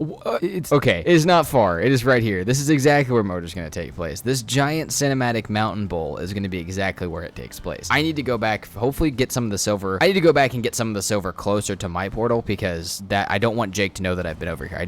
I know there's some right here, but ideally if I cannot affect the area at all, give him no clue that I know where it's at and make him think that I'm still in iron, there's a good chance that I may be able to sneak on him later because I think he's about ready for motor. And if he is, I'm gonna have a crossbow as well as some other stuff ready for him when he does it. Okay, we also found an ice cave right next to our portal, but man, guys, look at this mountain range. This is one of the most insane terrain generation things I've ever seen. Now, I'm sure this is possible in regular Valheim, but this terrain generation mod, like I said, it just makes more dramatic terrain. It's just awesome. It does mess up a couple things with other modded stuff, so be careful using it if you guys do, but holy crap, this is amazing. This looks so cool. This is going to be such an epic motor fight later. All I need to do now is, like I said, kind of slow back down, get some progression stuff done, maybe make some really good food so I actually have a chance at killing motor when Jake's gone, because the idea is going to be to either kill Jake or cause him to get killed, maybe distract him or lure stuff to him, and then when he's dead, finish motor off and take the stuff and run. So we're going to try and get like almost caught up to Jake or almost even past him, get completely set up to where I would be comfortable doing motor, and then wait for the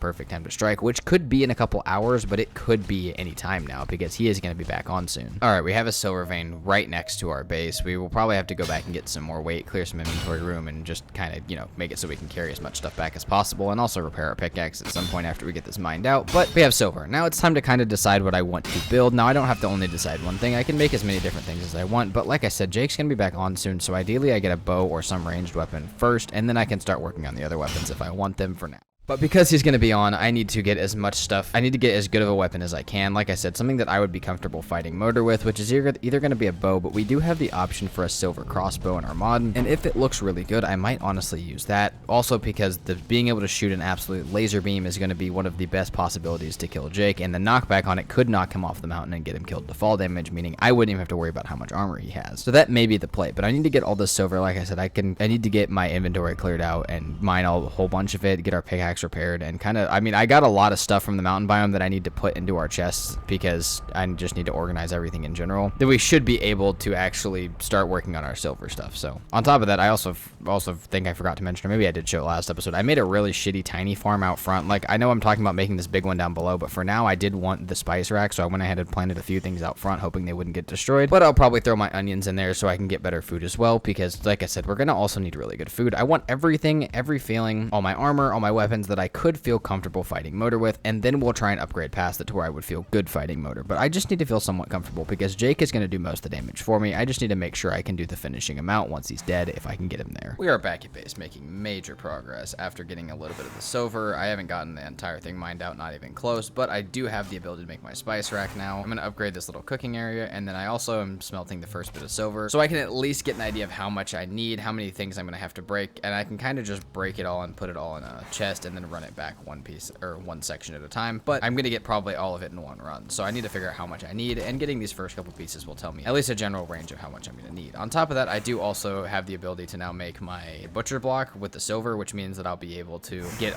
again a lot better food, upgrade this cooking area. We'll go from only being able to make like boar jerky to being able to make a shit ton of other stuff. So we're gonna have a lot better access to food now. Jake is on, and he seems like he is preparing for motor. I'm gonna have to get off soon, so hopefully he doesn't pull it while I'm offline, but I don't think he will. I think he knows that I want to fight, and I think he's gonna let me have it. So we're gonna get prepared. We're gonna keep getting silver, but for now we have our first little bit. I'll kind of calculate how much I need for my armor and everything else, my set, pretty much my entire thing, and then we'll worry about, like I said, when Jake's gonna do it, because I think he is still gonna be at least another minute. We're also gonna get our onions and everything else planted to kind of progress. Like I said, we're gonna have pretty much normal progression from here on, but for now we're waiting for Jake to start the fight. I'm gonna probably start making the actual base farm down below, at least clearing the area for it, even if I don't make it now, and then we'll worry about more progression stuff. But I'm gonna do that while my silver's smelting, so we should be progressing along the way. So we're gonna get our silver, start getting the area mined out for the farm, and then we'll be back when we have something interesting. But for now, it's just gonna be a bit of a grind and hoping Jake doesn't start it. It isn't, nothing too exciting's happened yet. I feel like Jake is not going to do it this session while I'm on. Don't worry, we'll get to it this episode, but like for my current planning of this session, I'm just gonna have to build the base out because I'm pretty much waiting for silver to smelt.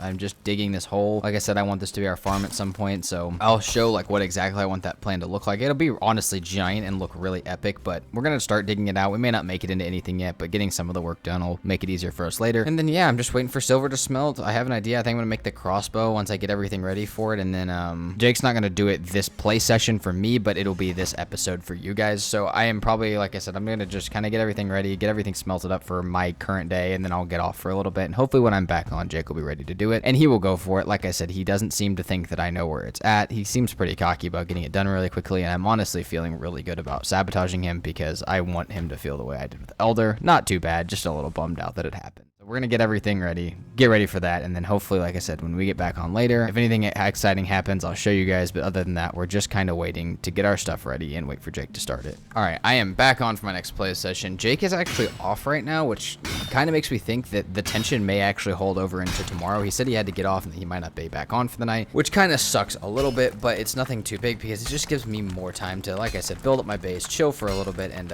get as prepared as I possibly can. So we're going back. I have 2 silver nodes marked out, and I have 3 marked out on the map, 2 that are already, we have like holes mined around them, and I'm just going to start mining these out, getting everything back to base and building everything that I possibly can. We're pretty much ready to build our armor set. We do need some stuff from the frost caves to build our armor set and some of the weapons. That's just how the modded sets work, so we'll have to go get some Fenris hair, some red jute, all that kind of stuff to build our weapons and armor, but that's pretty much going to be all that we need to do. We have a couple ice caves marked out as well, so that shouldn't be too bad. It's just going to be a bit of grinding, a bit of chilling, but like I said, Jake is off, and I don't know that he's going to be back on tonight, so for the time being, this just may be what we do. Like I said, I'm not going to do this without Jake starting it first because I want to interrupt him, and while I could probably beat him to it, I don't really want to. Now, there is the option that I beat him to it and then also interrupt him, which would be kind of funny because I'd have plains weapons, but I'm not in that big of a hurry. I want to build my base out. I kind of want to wait for him to do it, and I don't want to skyrocket too far past him. I know it seems like I would want to do that, but honestly, I kind of want it to be a fun, fair, scary fight where we're very close together in progression, so I'm going to not do that while he's offline. I'm just going to kind of wait, expand my base, and get my stuff ready to sabotage him, and hopefully, like I said, he'll be back on later, but if he's not, we may have to wait till next episode to fight it. We're also going to try and get some portals set up over on the motor spawner. I haven't actually really been over there yet, and while I don't want it too close because I don't want him to be able to look around and find it, I will also have a bit of time to get over there, like once he starts it. So once he starts it, I'll get the message. It'll probably be a fairly hard fight because it'll be starred or have something about it, some attribute, and then we'll probably make our portal pretty far and run over there and place it closer once he's there, place some beds down, get a whole bunch of stuff set up while he's fighting it, and then try and swoop in at that last section to get him killed, motor killed, or take all of it, or even do all of those things at once. Once again, silver is smelting, everything's back in base. We are definitely going to be making the crossbow and maybe even the Draugr Fang if we have enough after making our armor set. We may even make a crystal battle axe or something else. A good part about Jake being off for so much of the night, it meaning that I will be able to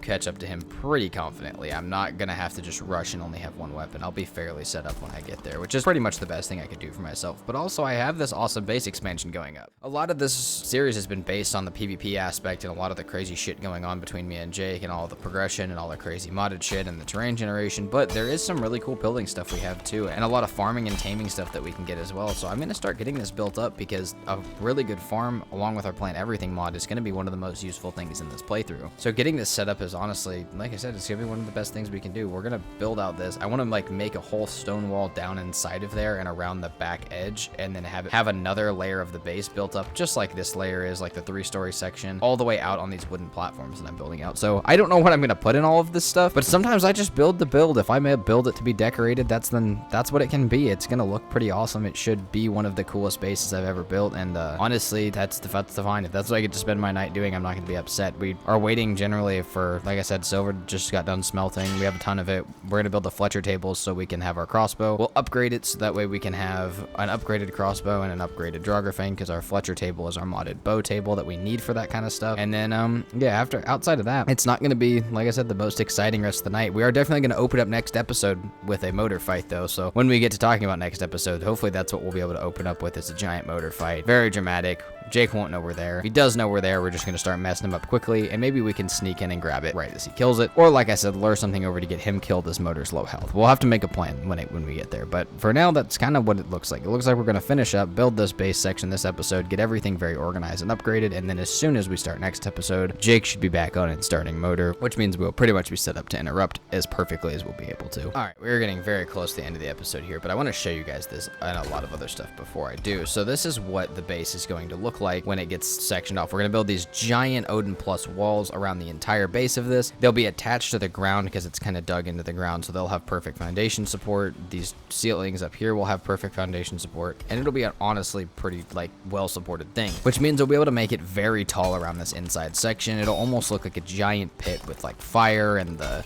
plants and like a whole bunch of awesome crazy shit. We want to make it look as decorated and awesome as possible. I have a picture in my mind for what I want it to look like, but I honestly kind of just want to show you it as I build it out, so I'm not even going to show you the picture in my mind. But yeah, we're going to get this built up. This is what it's going to look like, just this giant stone walls around the edge for now, and then we'll get it cultivated out, we'll decorate it, we'll add some cool stuff around the edges, we'll build up the top section, but that's all going to happen just as we do the playthrough. For now though, we built our Fletcher table, we built our silver crossbow, we explored a couple of the frost caves, but really nothing too exciting happened. It was just shooting stuff with arrows for multiple hours on end. So that's where we're at about now. I think next episode though, Jake is going to be ready for motor and we're going to be ready for him. So look forward to that. We're going to get this built up next episode. Like I said, this is going to be one of the sickest builds that I've ever had, and I know it hasn't been the main focus of the series so far, but I promise it is going to be awesome. So we're going to get everything. We're going to spend the rest of the night kind of mining out this and messing with it and getting some stairs built up and stuff and just getting everything ready to build. That way when we do get done with motor, we can do that, and hopefully next episode we'll be able to take it from Jake. And so stay tuned, hit up next episode for that, because we are going to be fighting Jake. It is going to be epic on that giant mountain bull. It's going to be probably one of the most cinematic things that we've ever had in the series. Today started off with me and Jake actually being peaceful and trying to trade, but someone else did not want that to happen and they got absolutely whacked. Now this was someone that was just starting and just messing around, so obviously we didn't take any of their stuff, but it was kind of funny just to have it happen. After this, I went back to base to build a butcher table as well as make some of the food that I was going to need to head back up to the mountain. I have my silver crossbow, which is what I'm going to be using to counter modder as soon as Jake starts it, and he is on right now, so I assume that'll happen soon. However, some better food allowing me to at least go up to the mountain and get more silver to upgrade it, and some better food for when I actually go try and interrupt him is probably going to be a good idea, so I decided to go do that and then head up to the mountain to see if I could get more silver or find another couple silver veins, set up my portal to mess with Jake whenever he decides that he's going to do modder, and also just kind of explore the surrounding area a little bit more so I could know what I was dealing with better. In the meantime, while waiting for Jake to start modder, as I am dead set on interrupting him not starting it myself, I went over to help the guy that we had actually killed earlier to do his first boss. This was when we encountered something that was extremely difficult about this mod pack that would actually have to be very heavily balanced later. This was not meant to be as hard as our last mod pack, and this mending mob was insanely stupid for actually doing damage. Having iron and silver weapons against the first boss and not being able to even put a dent in its health is a little outside of being balanced. And while the mod pack is supposed to be more difficult, making it impossible is not very fun, because seeing as the fact that we could, and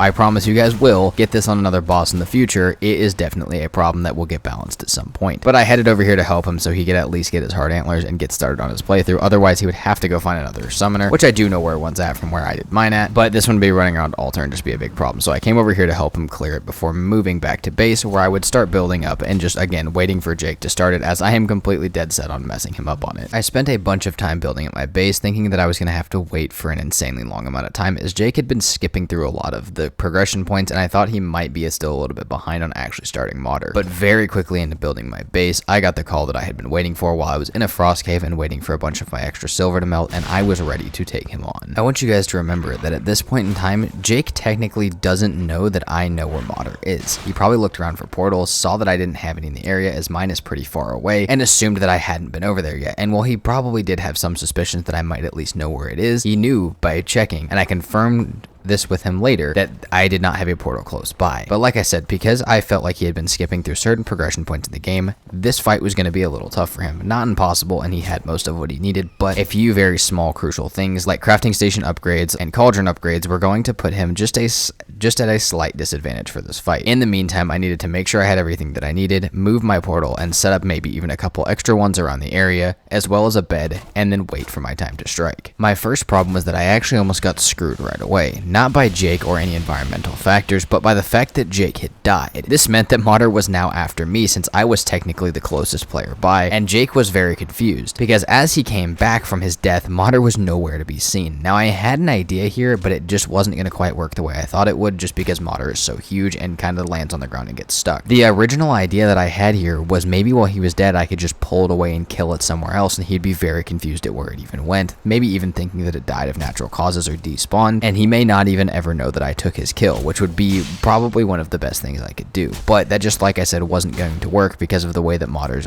AI works and the way that it moves around. It was not going to be able to happen, and also hiding to that big of a creature is a little difficult. However, this gave him a tiny bit of suspicion that something may be up, as Modder, like I said, when he came back, was nowhere to be found, at least for a little bit. Now, luckily for me, right after he came back, he was now the closest player to it, as I had gone back down the mountain, and it instantly re-aggroed and flew back over to him, but it did almost cause me a lot of problems. After this little fiasco, though, I had found a spot on the mountain where I could sit and watch its health, and after a while, I finally fired my first shot at Jake, alerting him both that I was here, but also seeing its health was extremely low and that Jake was more prepared than I thought. I knew I had to strike soon. In this scenario, I don't even necessarily have to kill him. I just have to pick up the boss items like he did me, or get something from the environment, maybe Modder or a different creature, to kill him at least once. At this point, it is probably low enough that I could drag it away before he gets back, and he had actually just died as soon as I had pulled up, meaning that I had a chance here. Unfortunately, the modded silver crossbow, while extremely good, does not do that much for me as far as killing Modder, because I didn't have enough time to upgrade it or get really good bolts for it. One of my biggest ideas, though, was I ran over to Jake's body, and while I can't take anything equipable from him, I took all of his food, making it very hard for him to heal and fight the boss, which was a little bit toxic on my part, but honestly kind of awesome, and then started pulling Modder up the hill away from him so that way I could at least get a little bit of damage in while he was gone. I also, at this point in time, do not know where he is spawning at or even how close his portal is, so I don't really know if the direction I'm running in is towards his portal or if I'm actually helping him in any way. I also don't know if he has the gear set or the amount of food that he can actually come back with, or if I just took everything he had, but it was definitely funny and it definitely pissed him off, as well as confused the shit out of him on what to do next, because he now had no food and was either going to have to go back to base to get more, or he was going to have to sit here and fight without it. My spawn point was in extreme danger because of how close to the boss it was, so I decided to run over to where I had lured Modder over to put a bed down while Jake was distracting it, as he was back to grab his stuff. And just like I thought, he said, "What the hell, man, why did you take my food?" I really wish I had our voices on here, but I did not, but he was very confused about what to do at this point, and he had to kind of fight with no food. Luckily for him, he had brought a little bit back from his base, but it was nothing near the amount that he had when he came over here, and it was not the same tier by any means. Both of us actually still had a lot of damage to do to this thing, though. This modded boss, while not that much stronger, does summon a lot of distractions, and also, like I said, I was not doing that much damage to it because I didn't need to. My focus was on Jake, and his focus was now on me, which meant that Modder was healing, and I needed to actually avoid that, but he now was aware that I was here, and getting him killed as many times as possible was now the main goal, and getting Modder killed while he was gone was the secondary goal, even though obviously that's what I want this to culminate in. My strategy from this point forward was simple: keep Jake between me and Modder,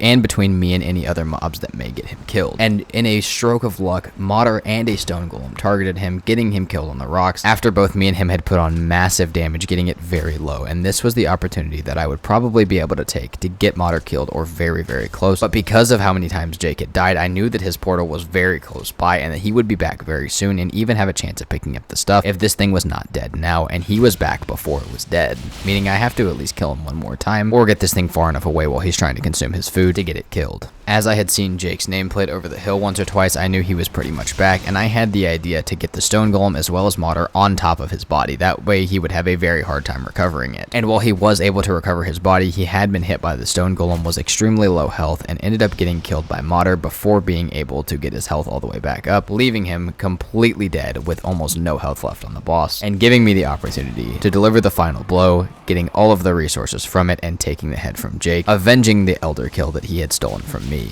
Walking away from this fight, I was extremely happy, and Jake, while he was expecting it, was quite upset that I actually managed to pull it off, as he had jumped through multiple progression tiers, and had I not killed Bone Maz while he was offline, there's no way I would have ever caught him without him killing me first. But I promise you guys, this was not the end of the insane progression war between me and him, as it only got crazier as we went on. But as he had done with me, I did with him, and as I mentioned earlier in the video, this is exactly how our servers go. Because Jake, and he had no obligation to, but he did, he was nice earlier in the video, and he had given me one swamp key from the elder. Now, he took all of the extras to sell to people for trading, and he also took the head to control whether he wanted to put it on the altar or not, but he did give me one thing so I could continue progressing, and so I decided to do the same with him. Well, I would keep all of the extra dragon tiers as well as the head. I could use the dragon tiers for multiple artisan tables around my base, or to put up in different bases. He was now allowed to at least have 2 of the dragon tiers so he could do what he needed to do with them, because I didn't want to completely stop him from progressing, as at this point in time I could sit sit there over at Modder and block him as much as I wanted to, but in reality, he had been pretty nice to me and not blocked my progression, so I wasn't going to block his in the name of keeping this competitive. With the artisan table made, I was going to start progressing into the plains, but I also still had a giant section of my base that I needed to get built out, as well as build it out into a possible plains farm down on the other side of the hill to help with my plains progression anyways. So I took the rest of the night in victory to sit here and build up my base even further to what I wanted it to be, though it will be a long time before the final product is done. And then after that, I will move into the plains progression, as the base will be very well set up to handle making better food, make all of the plain stuff, and also I will get a break from the progression and rushing, which I will be fully rejuvenated on going back to, because I will have taken the time to sit down for a little bit and build the base. I literally spent the entire next short play session killing a prowler in the plains and downing one of the giant pillars just to get enough stone to build the base idea out. And while I've talked about it a few times, here in a second I'll show you guys with a better blueprint to explain what I mean, what the actual plan for the base is going to be, and how it's going to all work together and flow, because there's going to be a lot of different parts to it, some decorative and some functional. While it's not done yet and won't be for most of the playthrough, as it's just going to be an ongoing project, the idea is to have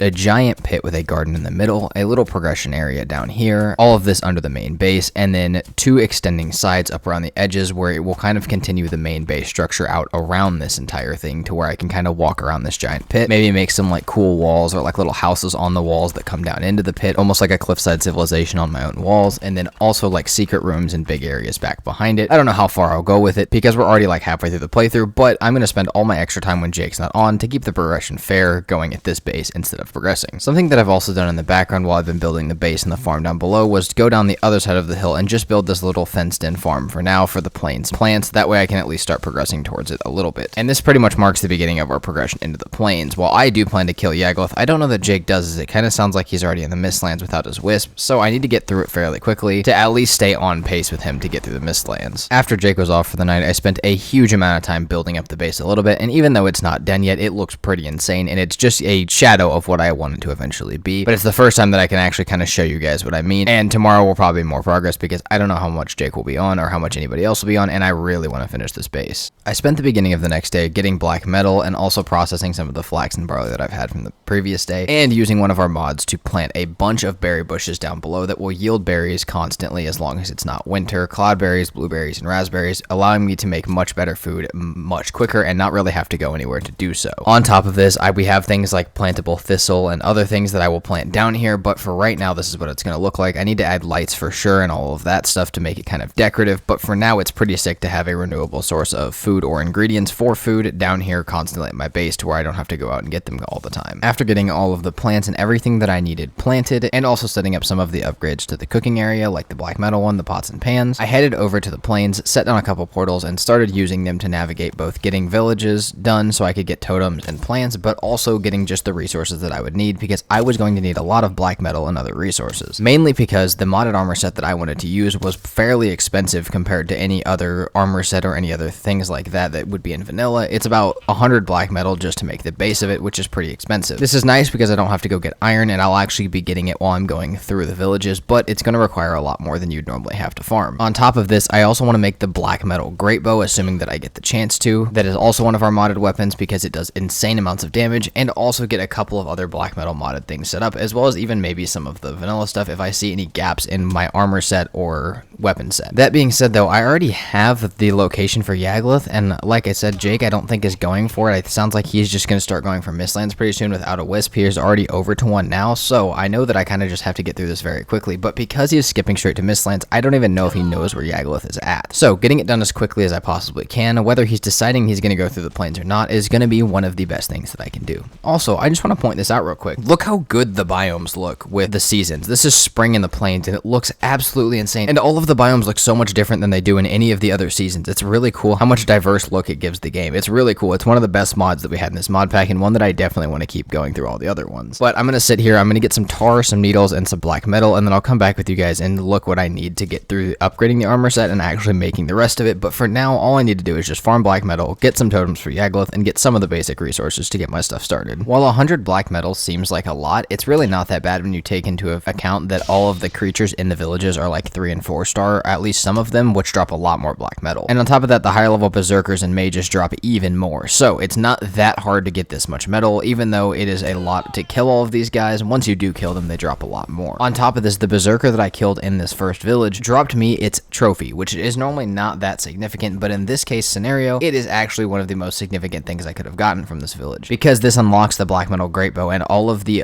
modded bigger and better weapons that I was going to possibly make. And while I also get the recipes from this, I can at least make one of them, which will probably be the greatbow, allowing me to clear these villages much faster, do a lot more damage from range, and get a really good sneak bonus when I actually hit something, giving me a decent chance of actually breaking through these really high level mobs. After one small village and one decent sized village cleared, a bunch of the outside mages killed for any magic things that I want to make, and a decent amount of my crops being harvested over and over, I finally had enough stuff to make an upgraded porcupine, a black metal sword, my entire black metal set, which I still want to make a matching cape for, maybe a linen cape or a lox cape, and then also the black metal greatbow. Not all of this came from my work. I went ahead and traded some of it from Jake because it didn't seem like he was going to be using it for Grey Dwarf eyes that he desperately needed for food and portals, so I went ahead and traded him that, and that allowed me to make all of this stuff. But like I said, also the insane amount of starred fuelings in all of the villages, in the 2 villages that I just cleared, was pretty awesome, and it gave a lot of black metal. And I still have some to play with. While it's going to be extremely expensive to upgrade this entire armor set, it's going to be worth it for sure, and something that I look at doing. Though I am kind of sad because my armor set is not going to assist me with my next boss fight really at all, due to the fact that it does not buff swords, it buffs maces, and there is no modded mace that matches just blunt damage, and the porcupine does not do that great against Yagaloth, considering the fact that it's half pierce damage, which Yagaloth is almost immune to. The greatbow was absolutely insane too. Yes, having the other weapons and the armor was nice, and while the greatbow takes an insane amount of time to pull back, it does so much damage, and it really does damage when something's not looking. When you get that backstab damage, it does an insane amount of damage and actually allows me to clear and combat these really high star creatures. From now though, all I'm really going to be trying to do is get enough stuff to upgrade all of my things and start moving towards Yagaloth, because like I said, Jake may be already in the Mistlands, and from what I've seen, he is already in the Mistlands. But I need to get through this very quickly. I have some of the totems, I have its location, I just need to start working my way over there. I want to do it while Jake's online to give him a chance to either counter me or to not counter me. That way I know how I'm going to treat him during his next boss fight, but I got to get there first. So I'm going to try and get some more totems, keep trying to upgrade my stuff, and I'm going to need a lot more other resources as well, because a lot of the armor and weapons take things like tar and needles to craft and upgrade, which totally makes sense. It wants you to use all of the progression points of the planes, but that means I'm going to be over here for a while. I may start making my way towards Yagaloth soon though, as I will also be able to get resources during that, setting up portals deeper into the plains, and also just generally exploring for more totems and other resources I may need. I spent the rest of that day getting as much stuff as I could from the plains, building up stuff to build the base, and just generally kind of slowly progressing, but not really with much intention or movement, because I didn't really have a sense of urgency towards what I was doing, as I didn't really need to get anything done right then. However, the next day when I logged onto the server, Jake had summoned something that was, it was going to cause problems. Now, we talked about it earlier in the server, the possibility of the mending bosses being a problem, and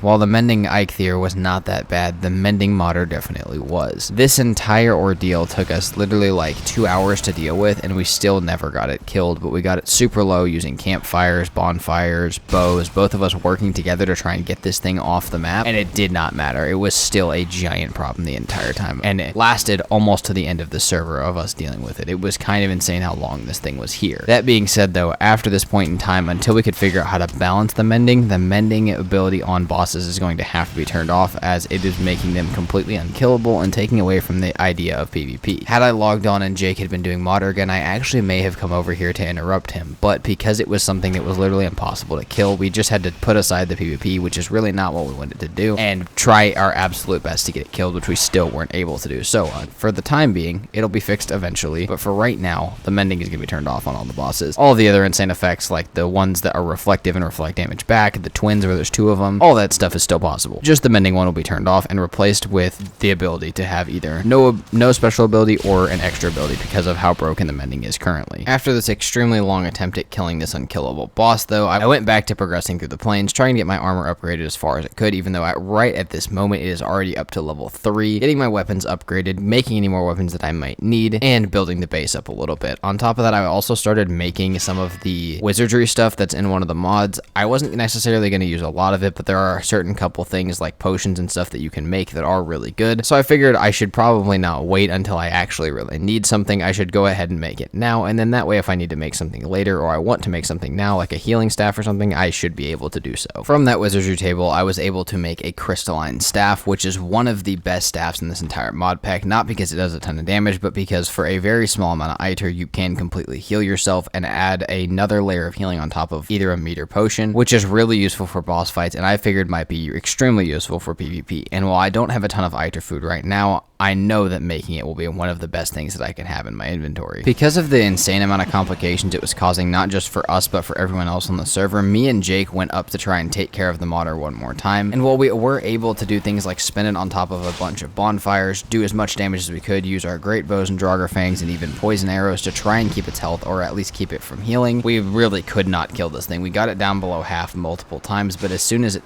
took off and one of us died, it was back to square one. And after hundreds of arrows, whole stacks of food and resources, and many of bows broken and having to go back to base and repair them, we just gave up once again. The reason we're trying to deal with this thing, and you will see us come back and try and deal with it throughout the rest of the series as a team, was because of how many problems it wasn't causing just us, but everybody else on the server, like I said. This was one of the biggest mountain ranges on the server, and it was one of the coolest, most cinematic ones. It has a giant mountain range with a bowl in the middle that's almost like a little black forest volcano down below. It's one of the absolute coolest things that a terrain generation that I've ever seen in Valheim. And while most of it does come from a mod that we had installed, it was by far one of also the best places to get resources in this entire server. The amount of copper and silver that you could get from over here for the early game was insane. There was a bunch of portals set up, most of them public, and it was right under the trader, which was a good safe area. This made it so that a lot of the other players that were on the server were getting absolutely destroyed by this thing, and me and Jake even up here trying to mine silver for things like base upgrades and other little decorative things that we can make in our mod pack was getting extremely hard and extremely annoying because of this thing flying around. So if you guys see us keep coming back to it and wonder why, that is why. But this time was still an unsuccessful attempt, as like I said, every time it took off it healed too much and we were just running out of resources too much. But maybe once some of the other people get built up, that we can have them help us. After this modder fight, I was led to go try and do Yagluth, as I know Jake is on and a bunch of other people are, and that kind of gives the opportunity for PvP and people to counter me if they want to, and cause a little bit of drama on the server. But it is quite a far run, and I have to get over there, as well as I'm kind of out of resources in my plains. I have all of the totems that I need to do Yagluth at this point in time, but I could still use some more tar, I could still use some more death skeetos, and having a more open plains or just more plains to go to when I need to farm things would be really nice. So not only am I coming over here to start setting up for Yagluth, but I also need more stuff to set up, and to do so, having more plains would help me quite a bit. I think my checklist for Yagluth is mostly going to be fire resistance meads, which I think are already making back at base, but I'm going to need some of those for here as well as Ashlands later, so I might as well make a bunch for now. Getting my armor to tier 4 if I can. It's already at tier 3, but getting it upgraded more wouldn't be a problem, and I think I'm going to use the black metal sword, so getting that upgraded fully as well will not be a bad idea, but it should be a pretty easy fight. There's no restrictions like there has been on my other worlds where I can't die or something like that, so it's not going to be that big of a deal. The only thing that could really make it suck is if I get like a 5-star or a really annoying buff on the Yagluth. That's the only thing that could cause me problems, or somebody running up on me. But for right now, all I gotta worry about is preparing for it and getting over there to set up for it. On the way over there though, I actually did find a lot of really cool cinematic, just kind of awesome terrain generation base spots. Like I said, we do have a mod for it, and we'll talk about what that mod does a little bit later in the video, actually probably towards the end of the video, but it made a lot of the stuff just way more epic and way more cinematic, and I felt like we had a lot of really cool building spots on the server, so I made sure to mark those out on the way to Yagluth in case I ever want to go back over here to build something cool. Most of the preparation for Yagluth is going to be waiting, so you guys may see me around the base adding a bunch of stuff. I want to add another layer or two on top of the big hole to make it just as grand and as deep as I can possibly make it without actually digging that far down, because obviously Valheim has a pretty strict dig limit and I want it to be flat down there, so building up the edges is really going to be the only way to make it feel like a deep hole. But a lot of what else I have to do is just waiting for stuff to process, so I need to wait for some of the plants to process, but in the meantime, the other thing that I need is, like I said earlier, the fire resistance meads and a bunch of food. I have all of the stuff for all of the food I'm going to need. Some of it's made up, but I have a lot of meat and a lot of other plants and stuff that I need to turn into food from my garden, as well as just from running around the plains and the mountains on my way to Yagluth. This is going to make it so that I have a bunch of extra health, and so that I can leave some here at base in case somebody like Jake does something like steal my food like I did to him earlier in the video. Having extra food here as well as potions is going to be the only way to ensure that if someone does mess with me, that I have a way to get around it and that I can keep going through the fight. So I'm going to sit here at base, process a bunch of stuff, get it all turned into food, and separate it out so that I can safely have an amount on me while also having some back here. I also am going to make some blunt arrows or blunt bolts for my crossbow and bow, as that should do a decent amount of damage to Yagluth, because Yagluth is resistant resistant to pierce, but blunt will do a little bit more, and while the crossbow itself will still count as pierce, I should be able to use the blunt part of the crossbow to do some range damage when I can't attack them close. Other than that, a couple more upgrades would be a good idea, but I'm not necessarily too worried about it, and I'm just going to sit here and wait for everything to process, get everything made up, and keep expanding the base for a little bit. And about 45 minutes later, everything is cooked up. All of my stuff is upgraded, at least as far as I think I'm going to need it to be, and I have a bunch of extra stuff back in a chest at base, as well as I've checked the area for portals and other signs of other people, and I haven't seen anything yet, nor do I think that anybody has found Yagluth besides me, but I'm going to keep my mind open because I know that that type of arrogance is exactly what could get me killed by somebody or catch me off guard, so I'm not going to think about that. For the meantime, though, while I was here at base, I started to put up pillars for the second story, and I will get back to that. As soon as I'm done with Yagluth, I will probably start building up that second story. I don't know necessarily what it'll be used for yet, but a lot of this base is going to be decorative just to kind of give it a vibe and a feeling when you come into it, so that will likely be what most of it is. But I have my totems, I have my fire resistance, I have extra left here at base, and I have nothing on me that I either can't lose or don't have more of, and I should be able to go over there as I'm completely ready, and I should be ready even in the case that somebody messes with me. So let's go over there, do one last check for portals and people, and start this thing up. And with one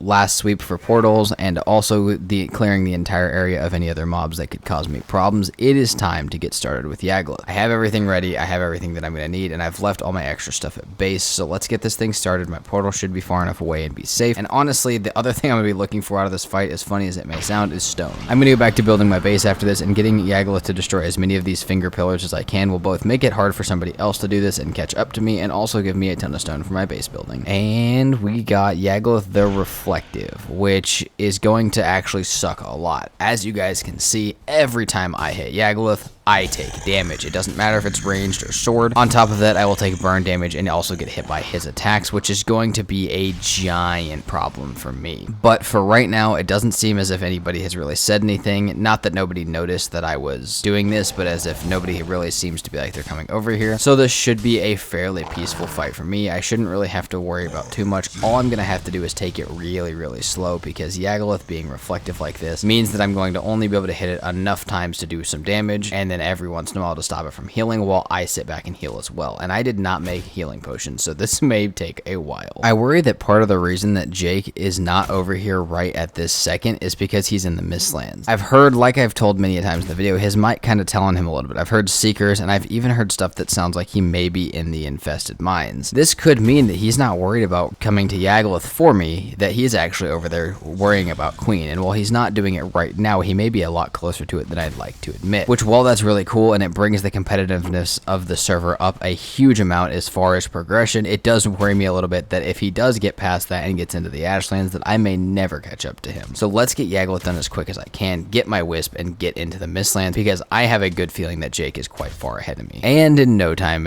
Jake was actually over here. So let's talk about what Jake did. Jake ran by my fight. Like I said, it is going to take a while. It did take a long time. It took an insane amount of time to fight Yagluth. I died a lot of times. He healed a lot, and I had to take a lot of breaks just to get my health back up to where I could do some damage. Even if I didn't get hit during this fight, I was still going to have to sit back and heal just because of the damage I was getting done to me from my own damage. Jake did run over here though. He did have a portal. It was kind of inside of a rock because he showed me it later, and he came over here and just said hi, which was kind of his showing to me that he knew where this was. He knew that I was doing it, but he was choosing not to mess with me, and I think he was kind of telling me to keep that in mind for whenever he did his next boss, which, to be honest, I probably will respect. If he's going to be nice to me and let me get done what I need to get done, I will probably do the same for him. And while I'm not going to completely neglect the idea of PvP, letting him do a boss and maybe just progressing past him while he's doing it is not something I'm opposed to, as like I talked about earlier in the video, the treatment he gives me is what I will probably give to him. So for right now, while he wasn't helping me, I knew that my biggest competition wasn't going to absolutely screw me, and I just took my time healing, getting hits in when I could, and making sure that its health didn't go back up too much, trying to keep myself alive, and every time that I did die, trying to get the damage back that I had already caused, as this thing was healing a lot, not at all because it had healing properties, but just because that I couldn't hit it that fast. Though it took me literally an hour and a half and tons of deaths, mostly to my own doing and my own damage from trying to damage Yagluth, it was over, and I was able to kill it pretty easily as far as like disruptions and problems went. Like I said, most of the deaths were self-inflicted, and Jake didn't cause me any problems, which will come into play largely later in the series, actually very soon. But with Yagluth down, I I did get my goal of getting it to break as much stone as I possibly could, meaning that the rest of the night was probably going to be dedicated to base building, and I want to talk to you guys about my plan and the different ways that I could see the end of this playthrough going. Right now, Jake is in the Mistlands, but seems to be having some problems without his Wisp. Not necessarily that the Wisp is super useful in the Mistlands, but not having any Wisp torches, not having his way to see it all, is kind of the way that he learned to play the game from one of our other modded sections, but he definitely knows that he can make the Wisp, and he knows that it would be very useful to him if he does. That being said, I don't necessarily have it out of my mind that he may come to do Yagluth at some point. However, right now he is definitely further than me as far as it goes for Mistlands progression and overall game progression, and whether he chooses to keep it that way or not is not something that I'm going to have control over. However, I do have an idea. As you guys saw in my reverse series, if you guys watched that, there is a different way to get to the Ashlands, and if you didn't watch that, I'm going to explain it in just a second and how it relates to this series. While you should beat the Mistlands to get to the Ashlands so that way you can sail there, you don't technically have to, and there's a lot of modded stuff that may change that for me. You can technically, with just vanilla stuff, swim to the Ashlands if you really want to, but it's not necessarily advised. My plan at this point in time is to get out there and use one of the Odin Plus boats, a modded boat that is much quicker than the Longship and quite a bit stronger, to get about halfway through the Ashlands and then place a group of portals, because we have the target portal mod, all the way along the pillars. That way if I fall in the water and die, it is no big problem. And along that, I want to make the Assassin set or the Fenris set to allow me to have a bunch of extra movement speed. On top of that, I can make the Lightfoot mead, I can make the Ratosk mead, and there are some modded potions that will also speed me up, and some that will also allow me to swim faster, which means that I'm going to be able to have a pretty good chance at swimming to the Ashlands if I want to. Now, the other way that I take this is if Jake does slow down and he comes back to plains, as I slowly progress into the Mistlands, we may meet at about the same progression point in which I can take the Mistlands and we can get very close, kind of battling it out for Queen towards the end. And while I don't want to directly interrupt his fight, there's nothing saying that I can't beat him there to take it from him in the first place. So those are the two ways that I see this going right now. It could go either, or it could go somewhere completely different. There's a whole bunch of other wildcards on the server and a whole bunch of other factors. But for now, Jake is getting off soon. I have a bunch of stone to build my stuff up, and honestly, I'm going to need a lot of stuff to get through the Mistlands. Like I said, I could go to the Ashlands, but I don't necessarily plan on skipping the Mistlands, and you still need a lot of resources from there, so I need to go set up a base over there as well as some portals and stuff, but all of that is going to come probably tomorrow for me, as I want to spend the rest of the night building and using all of this stone, and maybe even trading a couple things with Jake that it sounds like he needs. As far as base building goes for the night, though, there is a lot of things that I've added to the base that I didn't necessarily know I was going to that are really cool, and one of the biggest ones is under the main area. I want to make this like section overhanging this swamp. There's a giant hill going down towards the swamp that's very steep, and I think I could have some sort of like window tavern room over here that would kind of overhang into the swamp and also support one of the structures above that I wanted to build. So it'll be kind of killing two birds with one stone, as I'm already going to pretty much have to build this room here, so I may as well make it decorative. I don't know necessarily that anything important is going to go down here as far as crafting stations, but I think that it'll be really cool, and like I said, a lot of this is going to be nice decorative stuff, so I don't necessarily have to worry about it being super useful. Other than that though, getting the wooden walls built up on the top section of this, getting the floors placed, and getting it, like I said, just some decoration, some cool things, maybe some rooms like this where I don't necessarily have to have a use for them is going to be the main focus of tonight, and making it all look good and tying it together is going to be one of the main focuses. I may spread out some of the crafting stations, but that's definitely not going to make me more efficient in any way, so I may just keep them in the small building and have the rest of this as cool decoration, maybe having a couple different sections if I really want to. But for right now, I have all the stone I could ever need. I have a bunch more over by Yagluth. There's a bunch more stone pillars for me to break if I really want to, both over there and at my other planes. I have a bunch of wood. I have a bunch of fine wood. I have a bunch of metal even for some of the decorative stuff if I get to that point, and I'm pretty much ready. The only thing I might need is some core wood, but I'll be perfectly fine to go get some as I live in the Black Forest. Other than that, I'm just going to spend the rest of the night getting stuff built, updating you guys every once in a while, and then tomorrow I'm going to worry about the Mistlands and where Jake's progression is at and what I should start worrying about, but I'm not going to worry about that too much for right now. Well guys, there's still plenty of work to be done and a lot of stuff that could be added, but for right now, this is the giant awesome tavern room. This is going to support an upstairs overhang area of that same swamp that I was talking about, but these giant pillars, hearths, and this circular table that I made, while some of them might get moved around, is a really cool way to decorate this. I have a bunch of decorative barrels, crates, and other counter things that I could build, as well as stuff to hang on the walls, chairs, a whole bunch of different things that I can build, and I may decorate more once I get the actual structure set up, but for right now this looks pretty awesome, and it's one of the first useless rooms that I absolutely love in this entire place. I plan to build many more like this that are purely for decoration or partially for decoration, but this this is going to be one of the coolest ones that I did not have in the building plan that I am very excited to show you guys. Also, right now, I thought it was worth mentioning that the farm that's down below in the little hole is absolutely popping. It is making so many things. I'm able to plant mushrooms, thistle, a bunch of the magic stuff from our mod, as well as berry bushes, cloudberries, and eventually I'll even be able to plant the ashland stuff here, which is absolutely amazing being able to have all of those things in my base at one time. So I just thought I would let you guys know that the farm is absolutely popping. It looks really cool to have the farm down here in this little hole. All I need now is to build up the top section and it will look exactly as I wanted it to. And I can start building like little houses down the walls, making it look really filled in, populated, and like a really cool base. Like I've said many times, in some parts of it may be completely useless, but I don't need all of it to be useful. This base is going to be absolutely giant, and making all of it useful would be almost impossible. I'm going to continue, like I said, updating you guys every once in a while, but for now, that first room is done. It looks really sick. The farm is popping, and we're going to start moving up to that next layer because that is what's really going to tie this entire build together. Oh, it's cold. It's become winter on the server. I am about to get off for the night, but I wanted to show you guys what I've added. So I've added some pillars and some like horizontal beams on the bottom area just to like make it look more supported and realistic. I've added this little top tavern area, though I don't know if I'll keep the design. The diamond is the window. I don't really know what I'll do with this area yet, and I'm actually having some foundation support problems up around this floor as I want to build an entire another ceiling up here, so I don't know how that's all going to go. But from the bottom, it's starting to get that really tall towering look over the center, which is exactly what I want, and it will only continue as I build up tomorrow. The fact that it's winter right now makes me a little bit sad because I was going to try and run to the Mistlands due to the ice being down, and it's not cold enough yet for it to be frozen, but I am about to get off to where I won't get to really unless I decide to just stay up and run one portal over there for the time being to go find a Mistlands. Otherwise, though, I'm going to continue this when everybody's off, and when everybody's on, I'll carry on either one of the progression paths that I talked about, depending on where everybody else is at. But for right now, this is starting to look really sick. I'm going to place a couple more floors, place a couple more support, and just finish up using some of the resources that I have while I'm on for the night. Also, I've built the scroll, which is a oriental building pack that we have that is really cool, so I will be able to start using that. And after I get the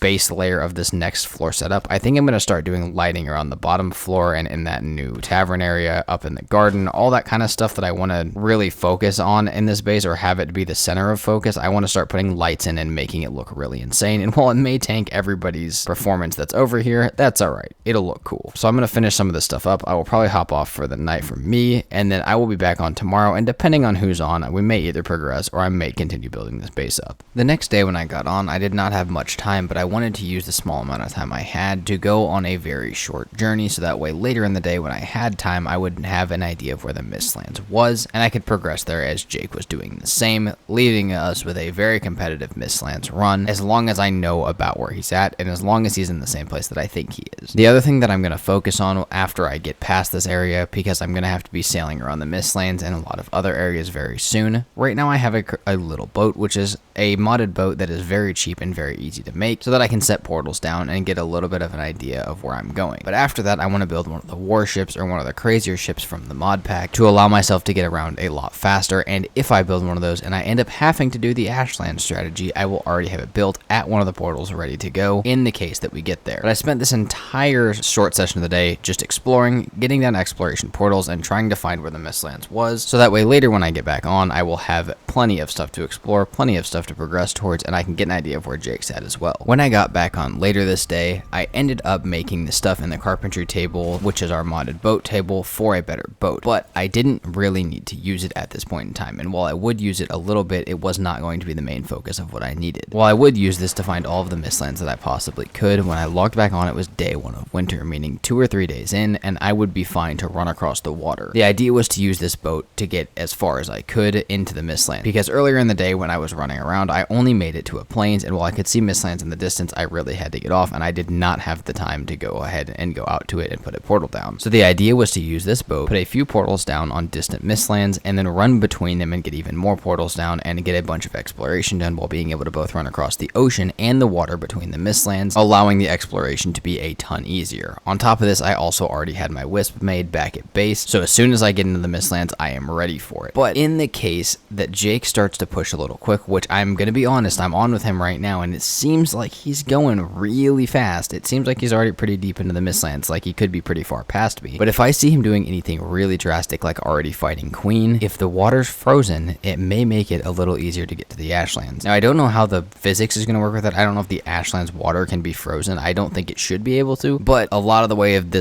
that we always play these mod packs on any game that we've ever had a server up on is the way the server is, the way the mod pack is. That is how the server is. If you find something that's a little stupid, we won't have it on next server, but that doesn't mean you can't use it for this server. So if I figure out that you can walk to the Ashlands on the ice, I may go ahead and do that. If you can't, which I don't think you'll be able to, I have a feeling that they were a little smarter than that, then I can still use it to walk around the Mistlands. But for right now, I'm going to try and get my portals down at the Mistlands, hope that Jake doesn't do anything too drastic, and use this nice, much faster, much stronger boat to navigate for the time being. While having the ability to boat and also the ability to run across the ice was really cool and helpful towards getting into the Mistlands and my progression towards it, it was a little scary being on the boat, as I really don't know the physics of how the water starts to freeze, which I would figure out later. It was just like icebergs that you could find as they slowly turned into ice, but I was really not sure how this was going to work, and I was scared that at some point the water was just going to turn into ice and my boat was just going to explode out of the water, which made me a little nervous on like day 3 or 4 of winter sailing through it. But ignoring what could possibly be a disaster if I didn't pay attention, I ended up getting about 3 portals down that were all at different locations around the Mistlands, giving me plenty to explore and plenty of places to hopefully find invested mines and resources as good starting points, and then I could run across the ice to establish more if I really felt like I needed them, as well as use the little rivers through the Mistlands that would be completely frozen to run around and hopefully get a little bit of a more clear view. My 2 goals of early Mistlands were extremely clear and maybe a little bit odd, but I'll explain why in just a second. The 2 main goals that I needed were to find a corrupted mage, a modded creature that would drop some magic stuff, and to kill a Yawl and get a Yawl trophy, as well as just kind of defend my portals and get basic exploration. The Yawl trophy, as well as a couple other resources, would eventually allow me to build the Dwarven Great Bow, a stronger version of the black metal bow that I had now, which does an insane amount of damage, shoots very fast, and is the best bow in the entire mod pack. Even taking into account the crossbows and all of the vanilla ones, it is absolutely the best DPS. It's really quick to draw and it's insane for power. But I need a Yawl head as well as some other resources for that. The other thing that I need is the Electromancer cape, something that you guys may have seen in modded season 1. In modded season 1, we discovered it, and I didn't realize how crazy it was until some vanilla playthroughs later, but the Electromancer cape is a more fragile but better version of the feather cape, and it's much cheaper and easier to obtain early game, as you don't need the black forge for it. But what I do need is I need either myself or something else in the Mistlands to kill the corrupted mages, which are quite strong, get it to drop the shards, and also get a bunch of the Yggdrasil enchanted wood that you can get as part of the magic pack to make this Electromancer cape. Even if I decide that I'm going to try and go to the Ashlands, I need these 2 things first, or I would really like them, as it would allow me to do a lot more in the Ashlands if I do decide to swim and run there, and the Electromancer cape would make it so I could jump and float so much further if I really needed to. So these are the 2 things I'm going to be focusing on, but when this water freezes, I am going to test if I can run down to the Ashlands or how close I can get, and seeing as I have a lot of the Ratosk and Lightfoot meads as well as a bunch of stamina food, I may just take a run just to see if I can make it. Maybe I'll just bring the stuff for a portal and some food, and if I don't make it, it's alright. I'm not going to push it too hard, but why not go ahead and try? But seeing as there's icebergs in the water, I assume it'll be pretty quick that the entire ocean is frozen over, and I can test that. So I'm going to wait till that happens, and I will be back to show you guys what happens. Well, it took more days than I thought it would, and I just spent some time running around the Mistlands that I needed to explore and getting the base decorations built up a little stronger, but I am out here now, and I'm running deep into the Ashlands, or at least towards it. I have the stuff for a boat back at base, as well as the stuff for a portal on me. I don't know how this is going to work when I get to the edge down here, if it's going to just cut me into the Ashlands, if I'm going to be able to run down there if it's frozen. And like I said, if it's something that's dumb, we won't include it in other modded series, but we can't just say, well, that's dumb, so obviously we shouldn't use it. This is part of the modded series. If we don't like it, we can change it later. But for right now, this is possible, so I'm going to try it. But like I said, I don't know exactly how it's going to work, when it's going to cut to the Ashlands, and what's going to happen when it does, but I am fairly prepared to at least set up a portal before it does or when it does, so that way I can save myself if anything bad happens. And I mean, in the case that anything really bad happens, if I die like on the edge of the ice, I can just run back down here and get my stuff for the next 4 days, so that should be fine. But if I do see the opportunity here, seeing as that I do have the stuff to technically run to the Ashlands, it wouldn't be a pretty run to run and swim, but it would be possible. I may try and do so. I'm also going to try and set up more portals on the Mistlands as I run past it, just because why not? And assuming that this doesn't go to plan, I definitely should have more Mistlands at least out of this being able to ice run. The reason I'm doing this though is it sounds like Jake may be gearing up for Queen. Again, he's kind of cryptic when he talks, and it's kind of the point of it. It's a little competitive. He doesn't want me to know where he's at.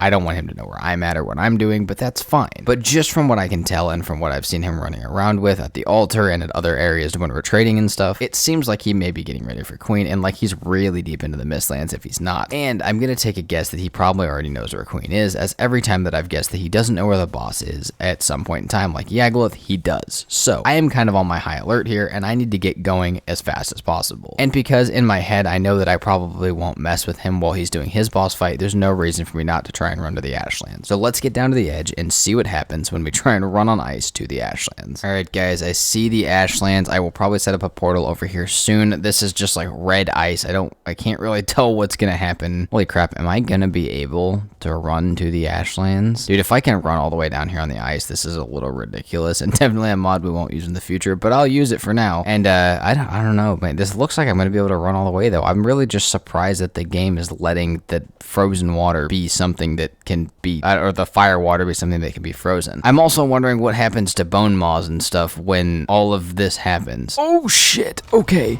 wait a minute, I'm going to drown, I'm going to burn. Holy crap, I was not ready to swim yet. Okay, wait, why? Okay, alright, okay, let's chill out for a second. That's a little odd.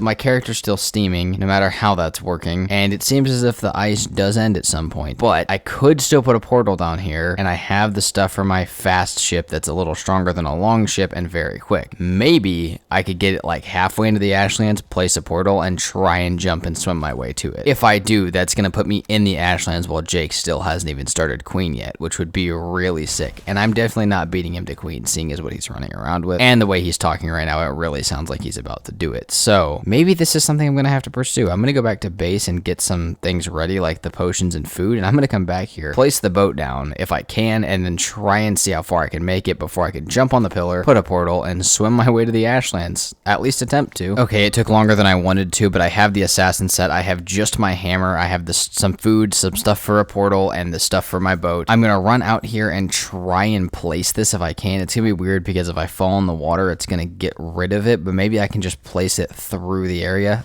There is a bone maw out here attacking my workbench, but I am running out of time. The ice will thaw in a day or two, and this portal will break, so I need to get out here as quick as I can. Oh my god. Oh, I like jumped it in. Holy shit, this bone maw is gonna ruin my day. I need to see how far I can make it out. My character's steaming, which is gonna make it really hard to tell how close I am to burning, but let's see how far we can make it into this Ashlands without this ship completely burning and falling apart. Hopefully staying close enough to the spikes for me to actually be able to swim to one of them, but I didn't bring very much stuff that is sentimental to me, so if I die, it's whatever. Well guys, this is odd, and something that I'm a little upset about actually, but it seems as if the modded boat doesn't take Ashlands damage. I don't know if that's a setting we accidentally turned off, or if it's a setting that we don't have, or if it's something that we could even change, but yeah, we can we can just ride this boat all the way to the Ashlands. This is something that in the future will definitely have to be balanced if we do something like a PvP server again, and it's not something that I want to abuse for every server that we have with this stuff, but again, this is how the server is set up, so this is what's acceptable, and Jake very well as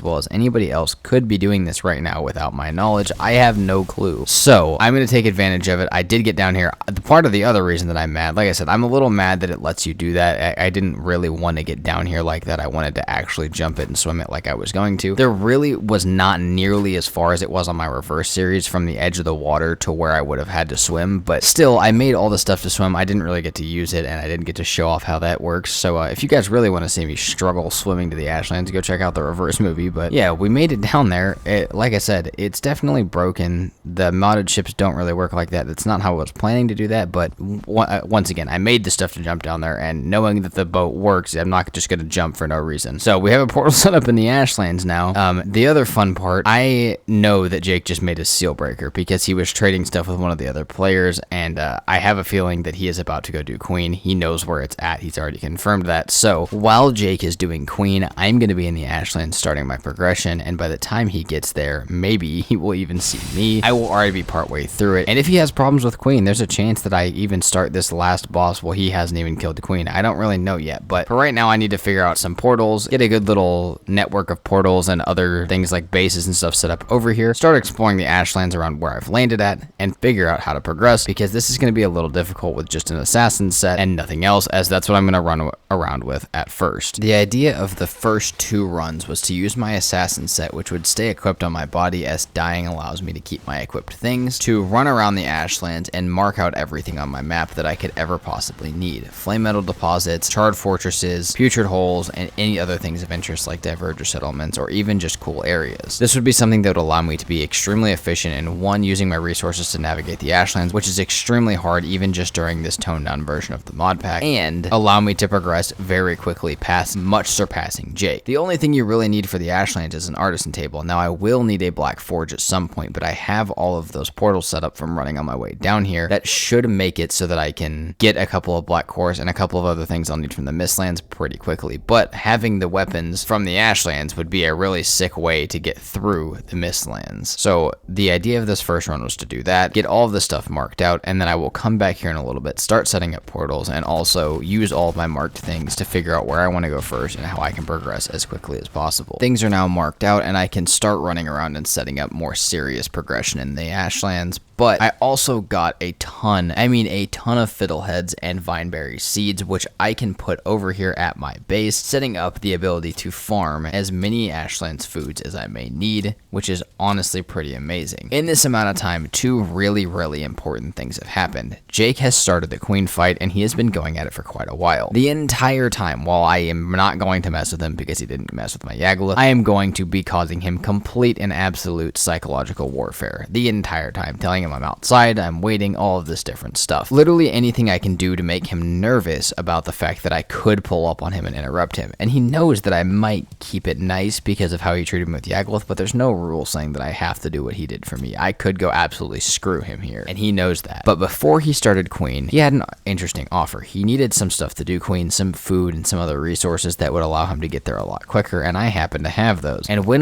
the topic of trading came up of what things did I want to trade, I said, hey man, I'm really behind. I really need 5 black cores. And he had them, and he was willing to trade them for the stuff he needed, as well as some extra building supplies and some other extra resources for when he did go to the ashlands or when he progressed further past the Mistlands. So that allowed me to have my black forge, meaning now that when I get my flame metal, I can come back here, smelt it real quick, and I can start making it into stuff for the ashlands really quickly. Meaning that right about now, Jake doesn't know it, but he has just propelled me straight past him, and while he's over there doing Queen, thinking he is insanely far ahead of me as it's only been a few hours since I've done Yagluth, in reality, I am now past him. So as deep as I can get into the ashlands and as scared as I can make him about me being at Queen as I can do, the better. But for right now, I have all the stuff marked out that I'll need for a little bit, some charred fortresses and some other good locations, as well as some resources. All I need to do is go over there now, start getting my ashlands presence built up, and start farming, because I have a really good opportunity to possibly beat Jake to the end here, or at least really surprise him when he gets to the ashlands. After about an hour and 10 minutes, I had been working on my first charred fortress, and Jake had completely beaten Queen, realizing that I was messing with him the entire time, and he honestly thought it was pretty funny. But it was time for something that me and Jake had actually been looking forward to. We were going to take a break from the PvP and the stressing and actually look at each other's builds, because Jake had been building something really cool the entire time, and so had I, and we both knew the general area of where each other were now, so it was time for him to come look at my base and for me to look at his. Now I had a worry in my mind, but I honestly thought it'd be kind of funny, and I may just test his attention to detail here. I still had fiddleheads and vineberries planted, as well as I had a stone portal down in the tavern area. So when I set this to public for him to come over, it was going to be a real test to see how much he was paying attention and see if he noticed that I had been to the ashlands while he had been doing Queen. To be honest, having Jake at my base, seeing each other and just hanging out for a little bit, him being able to see all the hard work that I had put into it, and all the time I had spent building this insanely giant like wooden castle, even though it wasn't done yet, was pretty cool. And just like I said, having a nice little cordial moment to hang out, look at each other's progress, which we'll actually go tour his base here in just a second and show you guys what he's been working on. But it was honestly really cool to just sit down, hang out,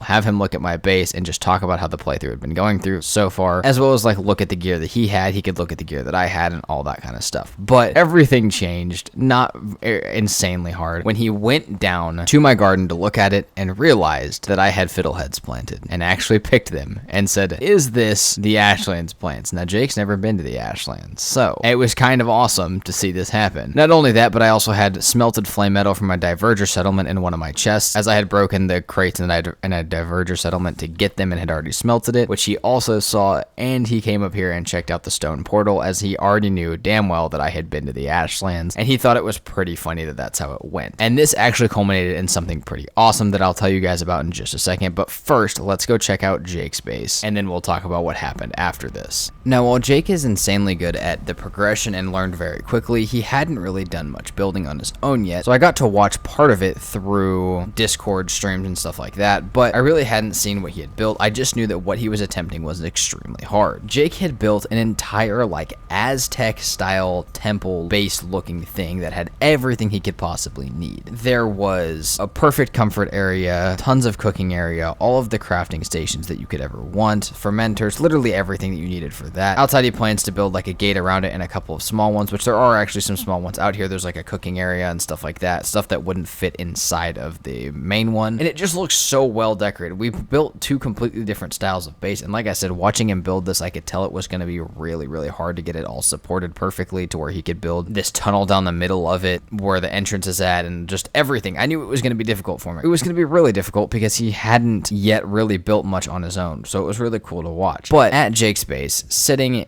around, which you guys will see me running around while I talk about this, there was something interesting that we had to talk about. We talked about, and I'm going to take a step back here for some of you guys who may not have seen all of my videos. This is the second season of a modded series, a multiplayer modded series between me and my friends. And I narrate all of it, I voice over all of it, but we are talking the entire time, and most of it just doesn't make it into the videos. But what we talked about this entire time after we're touring each other's bases and stuff was how the last series ended. The way the last series ended was not fun. A bunch of mod problems delayed us, and after those mod problems were fixed, my PC died and left us with no server or no save file. Now, while it probably could have been recovered, which most of you pointed out, we decided that we could just go ahead and start a new one, and we didn't have to hang on to that. We could make new memories and have a new fun time, make new videos on a new server, and it really wouldn't hurt our feelings. We could try out new mods and experience new stuff, and it would be awesome. But the one thing that me and Jake had not gotten to experience together yet was the modded Ashlands, and we were both fairly new to it. As well as after the Ashlands, we had a planned Deep North that was part of our mod pack, and we thought it would be cool if maybe, just maybe, because we hadn't gotten to experience it on the last server, we put aside the PvP and we worked together to get through the Ashlands and beat it, since we never got to on the first season. Now, it's a little backwards from what the entire series was about, but we did get a lot of PvP in. There was a lot of mind games, a lot of PvP, and a lot of just little things that were done differently because of the fact that PvP was an option. Maybe we didn't fight or kill each other that much, but we definitely built far away, we kept our stuff a secret, and we got to secretly progress in the background of each other, and trying to hide it all from each other, trying to progress past each other, made us both do it really quickly, and also just gave it a really fun twist on the entire idea of how you play Valheim with your friends. But like I said, our first modded season, we never got to beat the last boss, we never got to beat it, and the Deep North was going to be something completely new to us. And while it might be fun to do PvP, I'm not saying it wouldn't have been fun to do PvP, we decided that me and him were going to work together and get through the Ashlands, as well as the Deep North if we could get to it together. There was definitely still a bit of solo, as we both had our own bases and our own spots in the Ashlands, as he sailed himself to it, but we had our portals public so we could get to and from each other's bases, as well as to and from each other's Ashlands portals, so we could use each other's progression as our own. And we started working our way through the charred fortresses, getting bell fragments, getting the resources that we need to make weapons, and working, like I said, completely together. What he got was mine, and what I got was his, and that's how we started working it. Now, my main thing was getting flame metal, because there was a giant tower of it behind the charred fortress that I was at, and Jake, where he landed at, had found 2 or 3 charred fortresses that were going to allow him to get plenty of bell fragments for the boss. And while I may have to break through mine to get a couple, I definitely wasn't going to have to do more than one, and I already knew where my one was. Meaning that once we got our weapons built, this was actually going to be pretty straightforward, and we assumed that at least in one of our 4 that we would be able to find the boss location, so that was not even something that we were going to stress about. It was just going to take one of us getting a portal up over there for us to be able to do that. So while I work on getting flame metal and other resources, Jake is going to work on getting the bell fragments, and we should be on to the final boss pretty damn quick. But I will say, going from PvP back to working together is pretty cool. Like I said, if you guys didn't see last season or you guys don't remember, the way that the last season ended was we beat Queen and then we didn't ever get to go to the Ashlands. So being able to feel like we were kind of finishing it off, as well as we definitely didn't need the extra competition as the Ashlands was already really difficult with the mods, it was pretty fun to do it together. And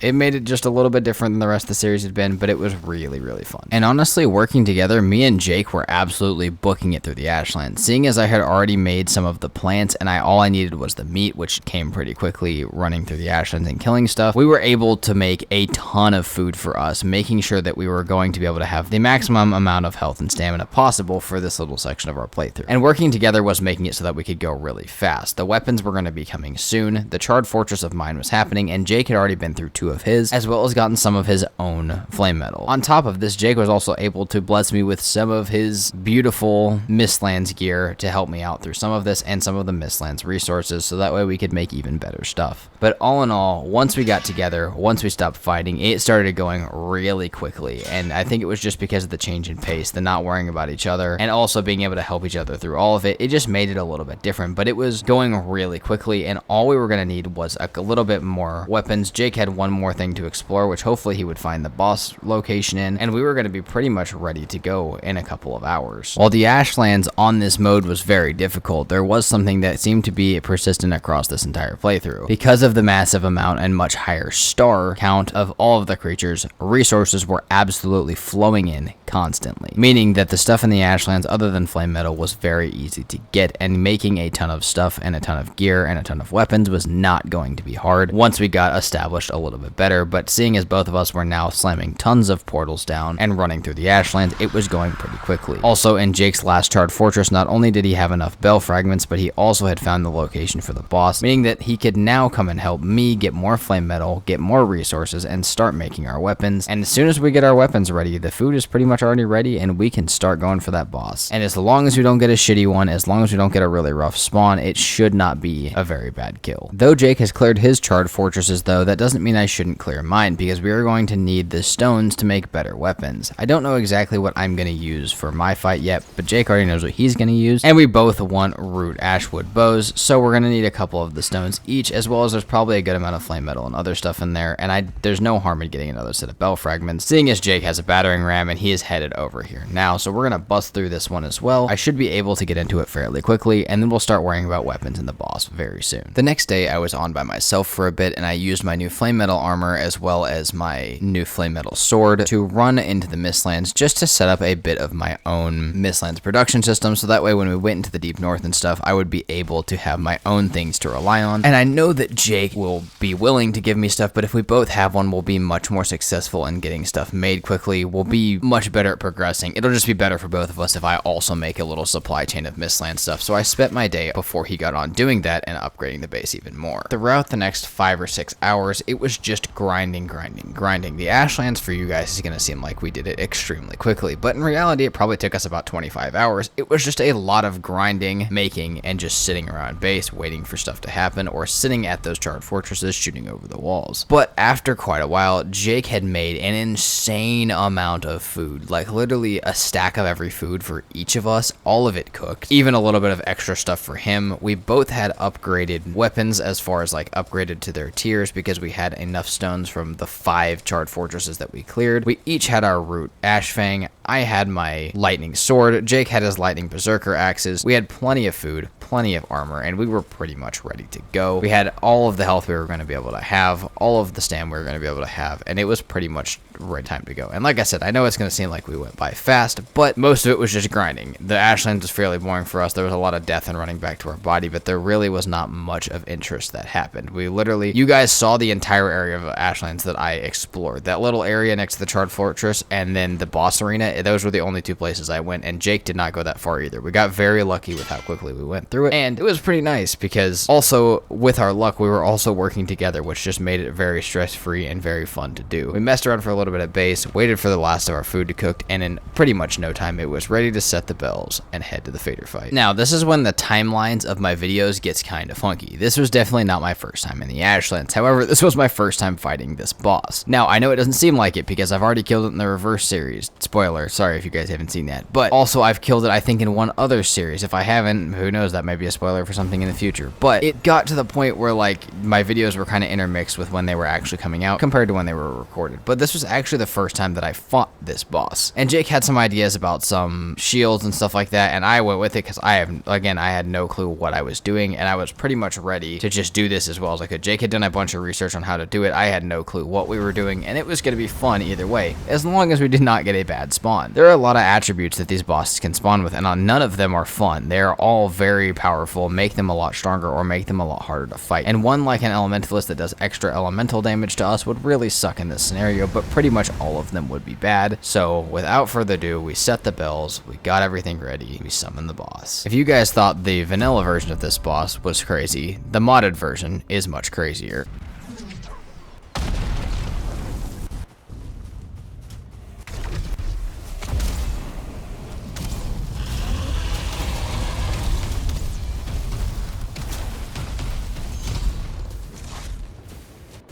Yes, I really did die that fast. Part of it was I was waiting for fire resistance to finish fermenting back at base, and we were too impatient, so we started it anyways. And again, I had never done this boss fight before, but the 1-star variant of this boss did a lot of damage. Now, it could have been a way worse spawn, but I don't know if you guys caught it. It's also a summoner, so not only does it have its summon ability to summon like 8 to 10 warriors and archers at its side, but it can also summon 7 extra ones on top of that at any time that it pleases, meaning that we have a pretty insane boss on our hands, and I definitely need this fire resistance as well as any other things that I can do to help Jake, because this is going to be a rough fight. After showing back up with the fire resistance though and starting to get a hang of the boss, finally understanding some of its attack patterns as well as what the different animations meant, it was not as bad as I thought it was originally going to be. Also, one of our mods is that we can eat 4 foods, which makes it much better as far as how much stamina and health I can have. Now, me and Jake both did die quite a few times, but this being our first time doing this fight, I felt like we handled it pretty well. And having our first time doing this fight, being it as a 2-person, which means it has much more health and does a little bit more damage, and also having it be a 1-star on top of that was a little crazy. And also the amount of summons it had was ridiculous. By the end of this boss fight, this entire area is going to be completely flattened and decimated, as it probably is most of the time in this boss fight, but I mean no rock or creature will be standing anywhere nearby. Even multiple times our portals got broken and we had to move them back, and luckily we had more than one, because it could have been a really bad day if we hadn't. The only thing that we changed throughout the entire boss fight is later when we started to realize that we were dying a lot, I went ahead and got my crystalline staff that I had made earlier and made some Eitr food to go along with it, so that way I could heal both of us and do frost damage to some of the summons, as the summons were not that strong, there was just a lot of them. Me and Jake also reverted to some long range damage at any point that we could, or at any point that we did not want to die to getting one swiped by this thing. And then we also had many of times that we used modded weapons as well. Jake found that one of his favorites was the spirit bombs, pretty much a spirit burning grenade that he could throw hundreds of at the boss at certain points throughout the fight. And while they didn't do insane amounts of damage, they were pretty funny, and they did put a like spirit burn on it that was pretty decent. From this though, all it took was a couple of times of us getting it trapped down on the ground, dodging its attacks, and doing as much damage as we could physically and close up, as Jake had his berserker axes and I had my sword, and it was not long before we had Fader gone.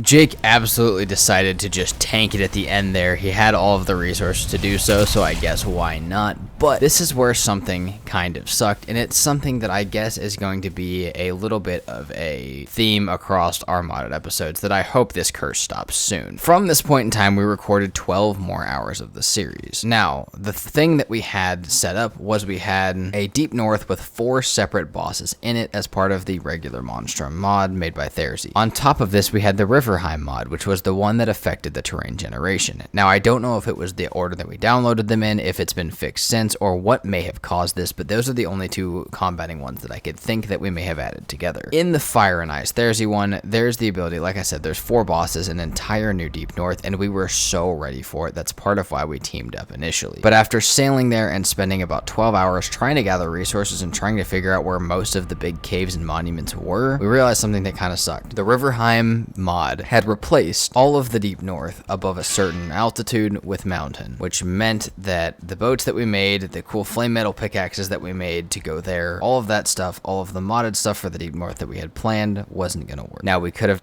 taken our stuff to a different world. We could have tried to leave everybody behind. We could have done so many different things here. But ultimately, and kind of like the last series, altering the series just didn't feel right. If this is how, like I've said many a times with the glitches and bugs in the server, if this is how the server was, this is how the server is. And that's the way that we're gonna play. And we did really try and play through the Deep North with the mountains in the way, but we just really couldn't. None of the caves were spawning, a lot of the mobs weren't spawning, and we could not get a lot of the natural resources that we needed, as well as we couldn't get the stuff to spawn the bosses themselves, which is a big problem if you want to beat it. So, while we may come back and revisit it at some point, at least me and Jake got to experience some PvP, some of the insane seasons of the new mods that we installed, and we got to just have a really good time. But yeah, unfortunately, the Deep North did not get to happen. Sorry if I teased it in the first couple episodes before this movie came out. The reason the movie took so long is because I was figuring out if the series was ever going to get finished or not, as I was pretty bummed that that is how it ended. But hopefully next season we can have a little bit more research done on the mod packs that go together, so that way we don't have to worry too much about the mods breaking themselves or breaking us apart or breaking down the server. But this is the risk, as the same as last season, that you take with every mod pack. Every time you install another mod on top of your pack, you risk ruining the entire thing. And even if it doesn't ruin it, something awesome like Riverheim is an awesome mod, just may not be perfectly fitting with the other mods that you have. So that's something to always check out. And honestly, if you guys are thinking about using this mod pack, the list in the description includes both of those. So if you want to do the fire and ice, maybe take the Riverheim out. On top of all of this though, we had an amazing time. We kind of learned that PvP doesn't really have a spot in Valheim, though it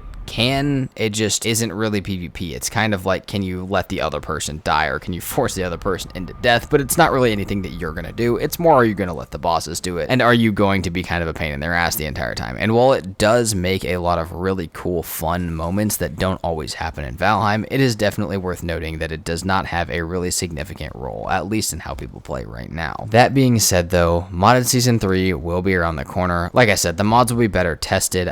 They will be better laid out, and we have a little bit of a different format going forward for how we're going to test them and deal with them, so hopefully it will be a good one. The next one is going to be kind of fantasy based, one that we've been looking at for a really long time, and a completely different base from what even this one is based on. It'll be a whole new mod pack, so I hope you guys are ready for that. 500 Days in Hardcore is coming out very soon, so also be on the lookout for that. And thank you guys so much for watching these very long movies all the way to the end. This was honestly, I can't believe I'm saying this, but this 3-hour one was a bit of a shorter one, but I hope you guys still enjoyed it. Thank you guys so much for watching. As I mentioned at the beginning, I'm currently trying to make it to 5,000 subscribers, and if you guys could help me get there, that would mean a lot to me. And thank you guys so much for watching. Peace out.